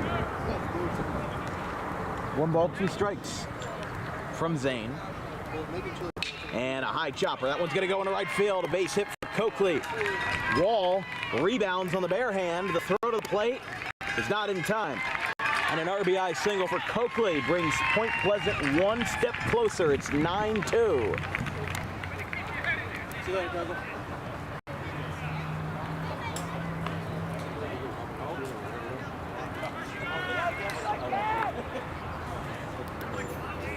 The third inning out of 4 that they've scored in. 4 in the first, 4 in the third, and 1 in the fourth. You got to ride that away? I didn't feel like walking to my car. Wait for you to say you got a DUI or something. That one is high and away. 1-0. I mean, even if this is the end of the road for Gloucester, obviously many more outs are to be recorded in this game. But if this is what Gloucester's season is going to end with, it is still an incredibly positive season. You're losing a lot of guys, so this was kind of, I wouldn't say this is it for your window, but it's certainly towards the end of that contention window. They went, 22 wins, the most in Galbraith's tenure as head coach since 2013. Their first sectional appearance, their first sectional championship in 50 years, a heck of an accomplishment to break that 50-year drought after surely not being favored versus Woodstown. It's 2-1. Despite being the 2 seed in South Jersey Group 1, they've sure seemed like the underdog most of the season. A lot of people counted them as underdogs, and a lot thought that they were seeded too high. It's a very encouraging season for Gloucester, and it's a feel-good story. Especially considering that back in 2022, Gloucester's basketball team did the same thing. They broke a 50-year sectional drought in the 50-year anniversary. Regardless of what happens come the final out of the game, you have to be proud you won a sectional title, and this team has come such a long way from the past couple of years. It's very inspiring almost for the fight they've had all year. And especially considering that, South Jersey Group 1, let's be honest, it's the wild, wild west. There's no doubt about it, There's programs where the 7 seed, I think the 7 seed last year, or even this year, had a losing record. The 8 seed was 10-14. You've got your Group 4 schools that have, these 20, 25 win seasons, but then you look at Group 1 and these guys are kind of in their own territory. But the 3-2, is floated down the third base line. Daly's going over, and he lets it go off the bleachers. Still 3-2. To add on to that, the Wild Wild West portion of South Jersey Group 1, you have sometimes the 16th and 17th seed pulling out of the tournament and the 18th seed filling in. Yeah, that happened to Salem and Clayton this past year. They were supposed to be the 15 and 16 seeds. Pennsgrove and Camden Academy Charter were next in line, and because they actually withdrew from the playoff bracket, and I guess maybe participation was part of the reason behind it, but you know, that's the crazy part, that 2 teams this year backed out. Here's a rocket in a deep right field going back, and this one is gone! 2-run home run! Excuse me, 3-run home run! An incredible shot off the bat of Dan Storch as it tucks below the right field scoreboard, and it is 12-2 Garnet Gulls. That ball was rocketed in the right off the bat, line drive right under the scoreboard. And no doubt about it. Puts Gloucester in a very tough predicament now, down by 10. They have to score in the next 2 innings to keep their season alive. And Greg Galbraith coming out after Zane allows the homer. He'll take the ball from him as they had 2 guys warming up. It looks like, we'll see what they go with here. I think Caleb Wright. Yeah, Caleb Wright's going to be the one coming in, but Point Pleasant Beach. What a ball game. They have scored 4 runs for the 3rd inning out of 4. Everything seems to come in fours for these guys, including a forceful performance. Caleb Wright's coming in for the Lions. He'll be right back. 12-2 in the 4th inning.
Top of the 4th inning. Gavin Zane is out, and you've got Caleb Wright in, Gloucester's 4th pitcher of the night. And this one is high, 1-0. It's a tough predicament to put yourself in when your best pitchers have already used their pitch limit days ago. And, you know, from experience being that guy on the bench watching this transpire, I feel for the Gloucester kids right now. It's a tough feeling when you've watched this whole season come and go, and especially for Gloucester. I mean, these guys were riding so well. You know, they beat Pennsgrove pretty easily. They took care of Wildwood. They took care of you know, their other guys in the semifinal, and then they beat Woodstown on that walk-off. You know, like this city felt like it had a euphoric rush going through, and now everything has seemed to come crashing down and collapsing. This team, if you go back and watch the Monday tape of this game versus Woodstown, this team looks entirely different. These guys just look overmatched. That's a walk to lead off the frame of Caleb Wright's outing versus Pfeiffer. It's certainly interesting how this team, who put up such a great fight against Woodstown and one of the best baseball games in the past few years in the playoffs, I mean, back and forth all game. The Woodstown team that put a halt fully on Audubon season, the 1 seed, and came in here riding high. Most people picked them to win. Gloucester come from behind multiple times and they won it. It seemed emotions were really there, and they've just drained out in the last 2 days. It felt like the energy wasn't as here as it was on Monday. Right. For this team. Well, when you give up 4 runs in the first inning, that energy isn't brought into you right away. You have the energy before the first pitch, but then you allow 4 runs to score, you get 9 batters up, and it kind of takes the wind out of your sails. You can't fake energy in baseball. It's real. When you have it, but when you don't, you don't. And that's just part of the game. That one's going to be a ball called, as it's going to be 2-1. I mean, you felt kind of the deflation out of the gate right when you get the leadoff first pitch hit and steal, and your runner's out right after. I mean, the first 7 batters of the game reached base, as it's a 2-2 count. It's really just not 7 all batters around. reached. I mean, you had 2 walks, the 2-run double by the pitcher, Bannock. Then a fielder's choice got the first out on the rundown. Then a walk error, 2-run single by Storch, who has now driven in 5 runs in this game. And then you had 2 pop outs to end the inning. So the inning ended with a dud, but it started out the game with a bang. And just the fact that they went scoreless in the second and went down 1-2-3, kind of a miracle looking back now, because Gloucester held them for that 1 inning. If you could repeat that second inning 7 times, you'd have a heck of a game. But you don't have that. You don't have those supernatural powers. They're going to flip to second for 1. On the first is a double play. 6-4-3. Gloucester's got some work to do. And they've certainly got some work to do to bring the life back into this ball game. But they certainly can do it with 6 outs to go, trying to avoid a mercy rule. 12-2 Point Pleasant going to the bottom of the 4th.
All right, bottom of the 4th inning. It's time for DWB Trivia Time, which feels like an eon ago, but because 7 batters came to the plate and this game overall just had a slow pace of play, it's definitely been a little different.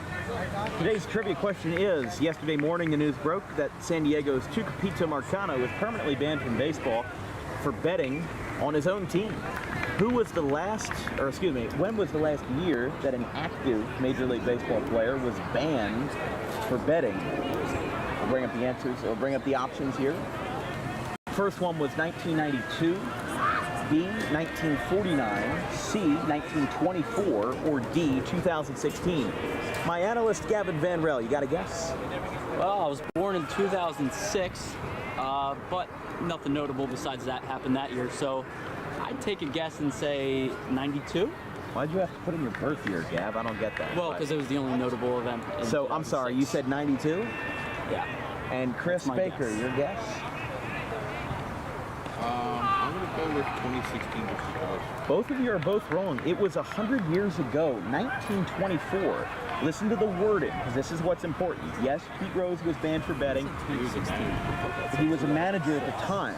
This was the last time an active player got canned, as that's going to be a 1-3 impressive ground out by Zierfloss, one away. I'm going to be fully transparent. I thought that said 2006, not 2016. There you go. Well, what notable thing happened in 2016? Besides, I turned 10, so that's the notable Well, the thing event. is that we put that in there because the last player to be permanently banned was Steve Howe in 1992. The last active player to be banned for any reason was in 1992, Steve Howe. He got banned for 7 suspensions collected over the course of his career for alcohol and drug use. But Well, I saw multiple players suspended yesterday, not indefinitely. there were but 5 total. 1 was indefinite, and 4, Phillies, including Jose Rodriguez yes, of the Phillies minor league for a year. organization. He got banned for a year, but that was because they bet on baseball, not because they bet in games that their team was involved in. Tucupita Marcano, the whole saga with him was that he bet in over 40 games that the Pirates were in when he was a member of the Pirates, and a lot of times he bet for them to lose, only winning 4% of his bets. The last one, though, was, this was 1924. Jimmy O'Connell, who was also banned for sports betting, as Hall is down on strikes 2 away. Jimmy O'Connell of the New York Giants was banned for betting against his own team back when he played with the Giants versus the Philadelphia Phillies. Here's a grounder. That one's going to go down the first base line. It gets stopped. The throw from the seat of his pants gets away. McDonald gets up, but he doesn't advance. And Massaro rather, is trying to argue. I don't know if he was trying to argue interference, but the umpire did call him safe down at first. feels like things are about to break down here any second. I don't know. These guys are getting pretty hot. Clear frustration on Gloucester's side is. I mean, look, they're down by 10 runs. There's not too much to say, and sometimes it gets out some frustration in you. But this does bring up Wall here. So a 2-out runner after a ground out and a strikeout to Hall. McDonald now reaching base for the second time tonight as the first pitch. Sweeping curveball is high, 1-0. I mean, this home plate umpire, he has been making both teams quite upset with his strike zone. I mean, I'm not going to say whether I disagree with it or not, because that's not my job, but there's a strike there, 1-1. Almost identical, some would say. To that last pitch, to the first one, yeah. Throughout South Jersey, this whole year, it seemed to be a crisis of teams disagreeing. Teams are always going to disagree with umpires. That's the thing, though. The same pitch. Yeah, 2-1 there. Everybody's always going to disagree with umpires. An umpire could be absolutely perfect, and people are still going to think that, you know, you're for this team, you're against this team. When the umpires are, you know, not getting paid probably what they should be. And like I said, we have had some varsity baseball games canceled this year. There was a Leap Academy and Bridgeton game down at Bridgeton that was canceled because of a lack of umpires. And that is going to become a problem in the next 5 years. It's not a problem now, but you wait until like 2029-ish maybe. Hold on here. Head coach is coming out.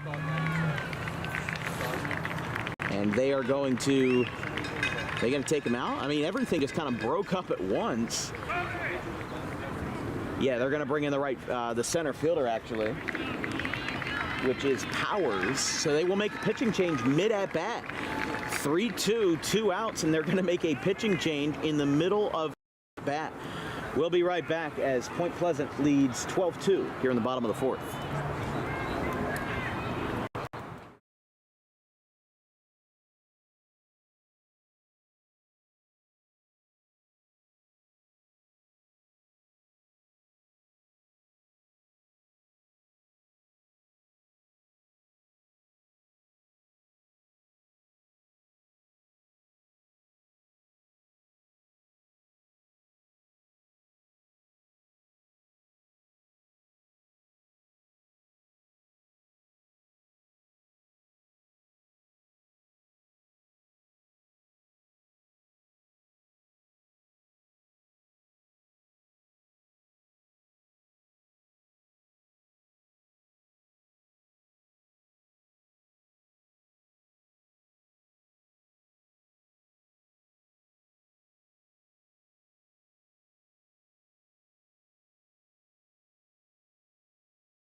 Gloucester's player sitting down the third base line there is the new pitcher.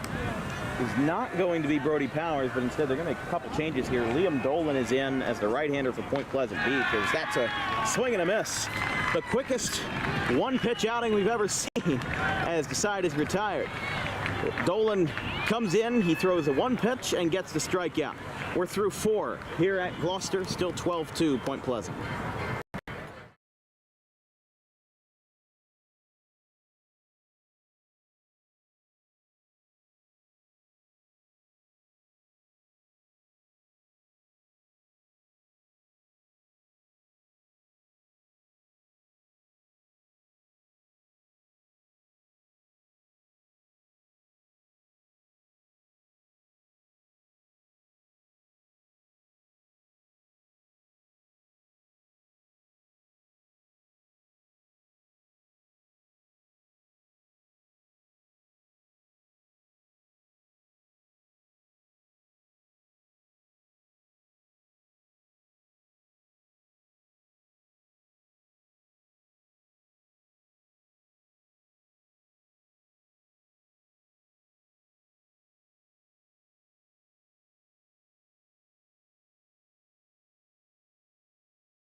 Caleb Wright on in the top of the 5th.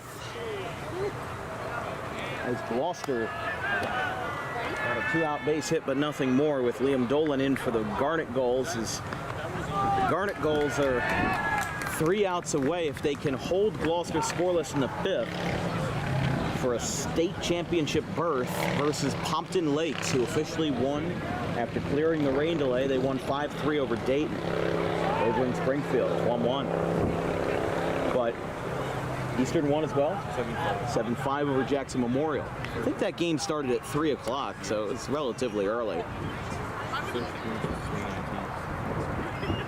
This one is sliced the other way into the trees. 1-2. 1, 2, and 3 for Point Pleasant in the top of the 5th. Conroy, Acevedo, and Bannock.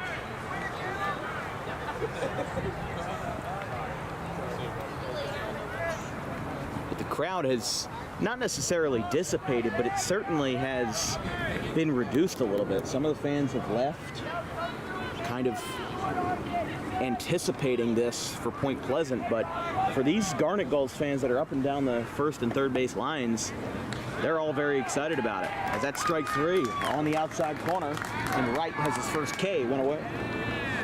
It's going to be very disappointing as a Gloucester player. I mean, earlier in those games, the 1st through 4th innings, those bleachers on the right side and out here in left field were filled to the brim, but it has dissipated a little bit. It seems some families collecting themselves to say hello and console their players on the possible impending season ender. Hey, we've seen crazier things before.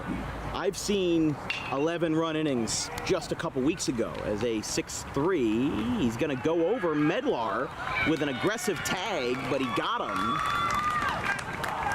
He turns his head to maybe deliver something, but they stare down each other with looks, and there's 2 away. Sounds like some chirping coming from From both sides, really. But this is what happens in a 12-2 game. Things break down, and people get frustrated, and that kind of stuff does happen, as that one is a liner foul. 0-1. But I'm not trying to make narratives that don't exist. I mean, for all I know, there could have been 0 words exchanged. I'm not a lip reader.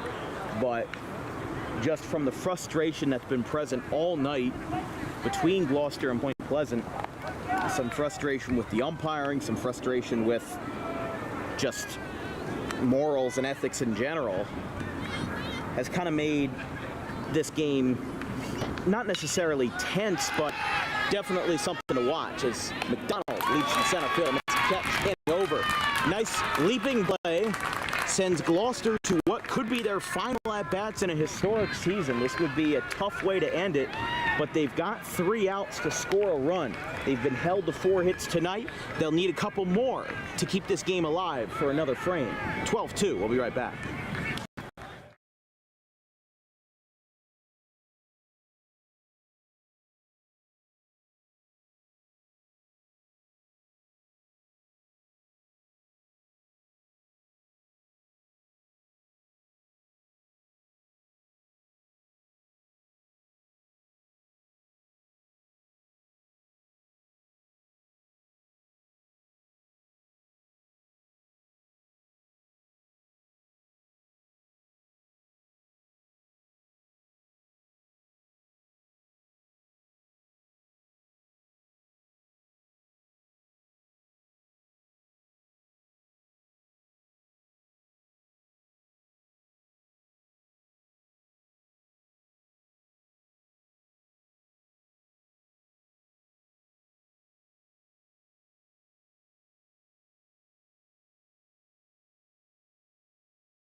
Point Pleasant Beach sticking with Liam Dolan, who came in for 1 pitch to strike out Kevin Wall and to only strike out Kevin Wall. It'll be 1, 2, and 3 as McCormick steps in. He homered deep to left field for a 430-foot home run in the 3rd. Changeup is high, 1-0.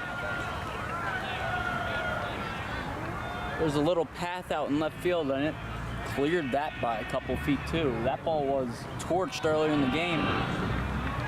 It's 2-0 now. Maybe some fans were hoping it could get some momentum for Gloucester, but it just didn't really happen. That's the unfortunate part, is that you could say if all you want, but at the end of the day, that's just not how the way it works. That home run from McCormick was the last hit Gloucester had in this game. They have been shut down since No, then. they did have a 2-out single by McDonald, although that actually, I'm sorry, that was scored as an error. I just put it down on my scorecard wrong. So yes, that was their last hit. So 3-1, hitters count to McCormick as he pops this one up foul. Counts full. Point Pleasant Beach with 12 runs on just 7 hits and 1 error in the field. The aforementioned E3 in the 4th. Gloucester with 2 runs on 4 hits, 1 RBI by McDonald, 1 by McCormick, and 3 errors in the field. All 3 coming in the first of 3 innings. But Point Pleasant, their scoring has come in bunches. 4 in the 1st, 4 in the 3rd, and 4 in the 4th. They were held scoreless in the 5th, but it's been in groups of 4s. Steps off here, but this game has not exactly been running at a quick pace. McCormick scorches one, but it's speared at 3rd. Throw across is in time, 1 away.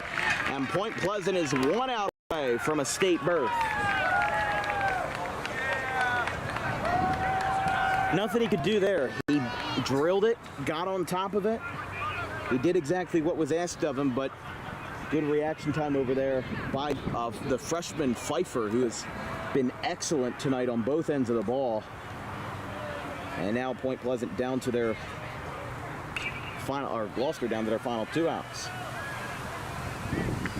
Exactly 1 year ago, June 5th, 2023, Point Pleasant Beach lost to Buna in the state semis. Right. In a game that was heavily contested, but eventually went Buna's way. Buna would go on to lose in the state championship, and that could have been Point Pleasant Beach's spot. Who knows? They've gotta feel good 365 days later, presumably, as that's called a strike, presumably going on to the state championship and avenging last year's loss. Of course.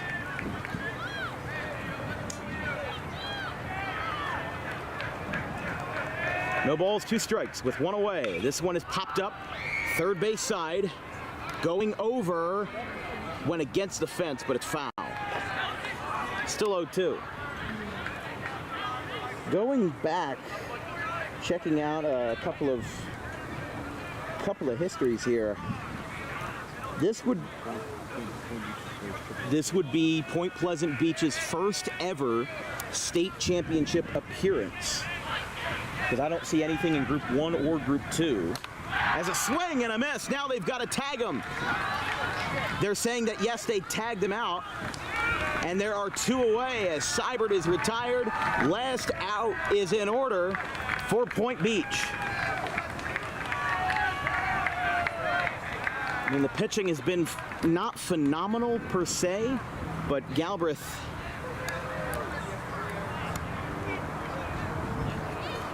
now coming out looking to get an explanation here.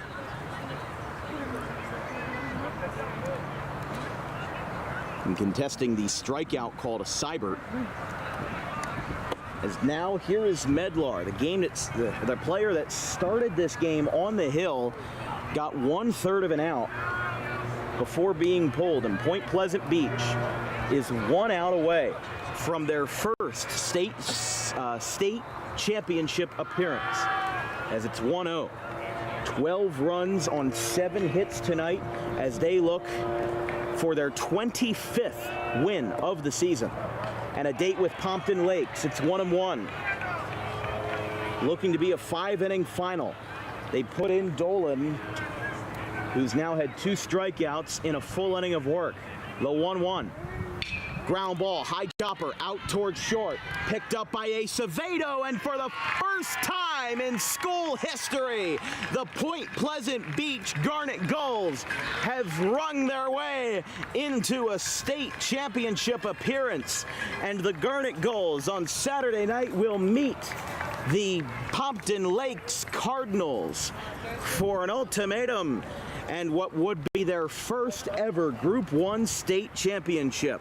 12-2 as Gloucester's magical 22-win run comes to an end on a man. I mean, I don't know what to describe that game with, but a lot of heavy applause from the Point Pleasant folks. But man, Gloucester just didn't have it today. I mean, there's a lot of ways you can sugarcoat it, but there's not a lot of ways you can sugarcoat it while still being accurate. You know, these guys put up their fight versus Woodstown. It felt like the energy of the entire city came through for the Holy City on Monday, and then 48 hours later, their pitching just couldn't stick. Point Pleasant, they had great plate discipline and ended up just walking, and then they got the hits when they needed to.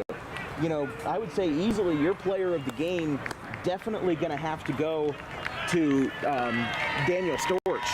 I mean, a 3-run home run to put the game away in the 4th. The last runs that they had scored, they just poured it on. And that's exactly what they needed. That's what they got on board with. And that's how they are headed to Hamilton for the first time with a date with Pompton Lakes. Your player of the game, as we said, Dan Storch, who batted 3 times and went 2 for 2. An RBI single in the first for 2 runs, a hit by pitch in the 3rd, and a 3-run home run in the 4th to give Point Pleasant Beach that 12-run mark that they would never relinquish. But the pitching's been good tonight, and as Gloucester, kind of says their final goodbye, Gloucester came into this tournament as probably the most doubted 2 seed I've ever seen. 2 seeds have a lot of faith in them, but a lot of people doubted Gloucester. They didn't think they could get past Woodstown. They didn't even, there were some people that didn't think they could get past Wildwood in the quarterfinals. They really didn't think that Gloucester had that, but their first sectional championship in 50 years, definitely not anything to hang your heads low on as they close this campaign. This team, for Gloucester, they put their heart and soul into that South Jersey run, which will go down in school history as the breaker of 50 years, half a century. It's certainly a feat that shouldn't be underestimated. They put all of South Jersey Group 1 on notice, and they have defied the odds multiple times this year. They should certainly not hang their heads at what they lost, but be very proud of what they accomplished, as this team fought through adversity the whole year, and it's certainly an incredibly impressive feat that they managed to make it this far in the playoffs. Well, that will close what we've got in this 5-inning contest. We're going to see if we can grab Storch for a post-game interview, but I'm not sure if they'll be headed straight to the bus. We might want to catch them right away. So we'll take a quick break. We'll see what we can do, and we'll be right back.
Tommy D's Home Design Center has opened a second location on Creek Road in Belmar, operating in Philadelphia for over 25 years and now expanding into South Jersey. Tommy D's is the place to go for kitchen cabinets, countertops, and cabinet accessories, heavily discounted compared to big box retailers. Stop in, take a seat, and watch as our experienced kitchen designer makes the kitchen of your dreams right in front of you. Tommy D's is the best in the business for quality kitchen countertops and cabinets that fit all budgets. Call us today at 856-210-9504 or visit the new location in person on the corner of Creek Road and Harding Avenue in Belmar next to the 42 on-ramp.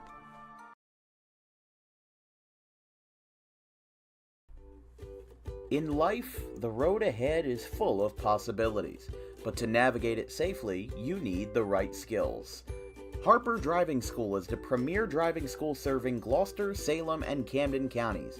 With experienced instructors, many of whom are teachers in local schools, we are dedicated to your success and will help you master the road with confidence. With an over 95% success rate of students passing their road test on their first try, you know your student will be in good hands while embarking on a huge step of their young adult lives, all while avoiding the lines at the DMV and getting insurance discounts. We chose Harper, and so should you.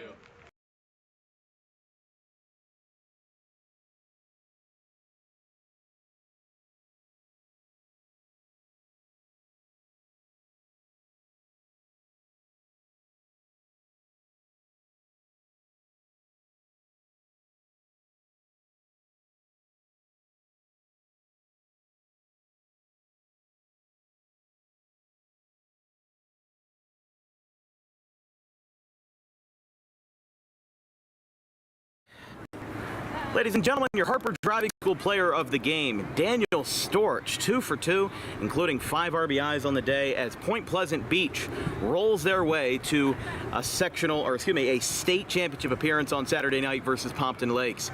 You did a heck of a job out there, but the entire team was killing it. You guys only had 7 hits, but everybody got on and everybody hit. How'd you guys feel out there today? You know, we came in here wanting to play Saturday, and that's what we did. Kept the energy up, and we've been wanting this all year. We worked hard, all these practices. We were due. And it certainly seems like it with the way you guys played. I mean, you know, Bannock did a great job on the hill, and while you guys seemed to, I mean, nobody had a perfect game on defense. There were errors on both sides of the ball. The offense is what mattered. You guys shut out Shore in the sectional final. Shutting out anybody in a sectional final is never easy, and now you guys are one step closer to bringing that state championship home to Point Pleasant.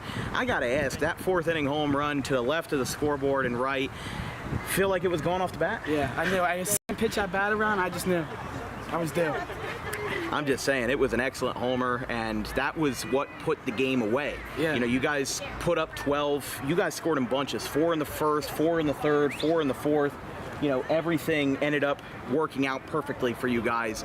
And now you guys are headed down to Hamilton on Saturday for a state championship. But it's never easy for a Central Jersey team to go on the road, travel an hour, and play a team that you've never played before, out of conference or otherwise. So what was the mindset for you guys going into this game? You know, everybody just do their own job, like hand the baton off, next man up. Just work together. You know, defense, we make an error, you just gotta flush it down and hit in their offense. And what's the game plan for Saturday? Same old, same old? Yep, just hit the ball, field the ball, no errors, make plays, and give them 21 outs. Well, we'll see how that goes. Best of luck to you versus Pompton Lakes. Your player of the game, oh, hold on. Gotta bring this to you. We have a tradition where you sign the bottom of the scorecard. It's right here? Oh, of course, anywhere on the bottom. Perfect, there you go. Thank you. Daniel Storch, your player of the game, presented by Harper Driving School. That's all for us tonight here on DWB. Our next broadcast will be on Sunday, June 9th, between the Gloucester Township Blue and the Gloucester Township White in a classic American Legion day-night doubleheader from Blackwood. But that's the high school baseball season. We started out on April 1st versus Rancocas Valley and Bridgewater Raritan, and now over 60 games later, we have completed the season. Can't believe that that's what's been going on, but now the summer is here, the summer is bold and bright, and the football season's right around the corner. DWB, as you well know, never rests, and we're glad to have you along for the ride. We hit 2,000 subscribers just a week ago, and now today we hit 2,100 as well. So as an 18-year-old who graduates high school next Friday, I'm extremely grateful for the progress that I've received and the overwhelmingly positive comments that I've received as a part of my broadcasts. You know, this is a dream job that I have, being able to be my own boss and being able to you know, run this business and service the small communities of South Jersey as well. Makes it an excellent opportunity for me to be in as I go to RCSJ this upcoming fall. So from everybody here at Dan Wilkins Broadcasting, our social media coordinators Brandon Kegerland and Keely Curran, our graphics crew Gavin Van Rel, Caleb Lane, and Liam Nolan, my producer Chris Baker, and my wonderful analyst tonight, also Gavin Van Rel, I'm Dan Wilkins. From April to June, the high school season comes to a close today. Point Pleasant Beach takes care of Gloucester 12-2 for their first ever state championship appearance. Until next time, I'm Dan Wilkins. Have a good one, folks.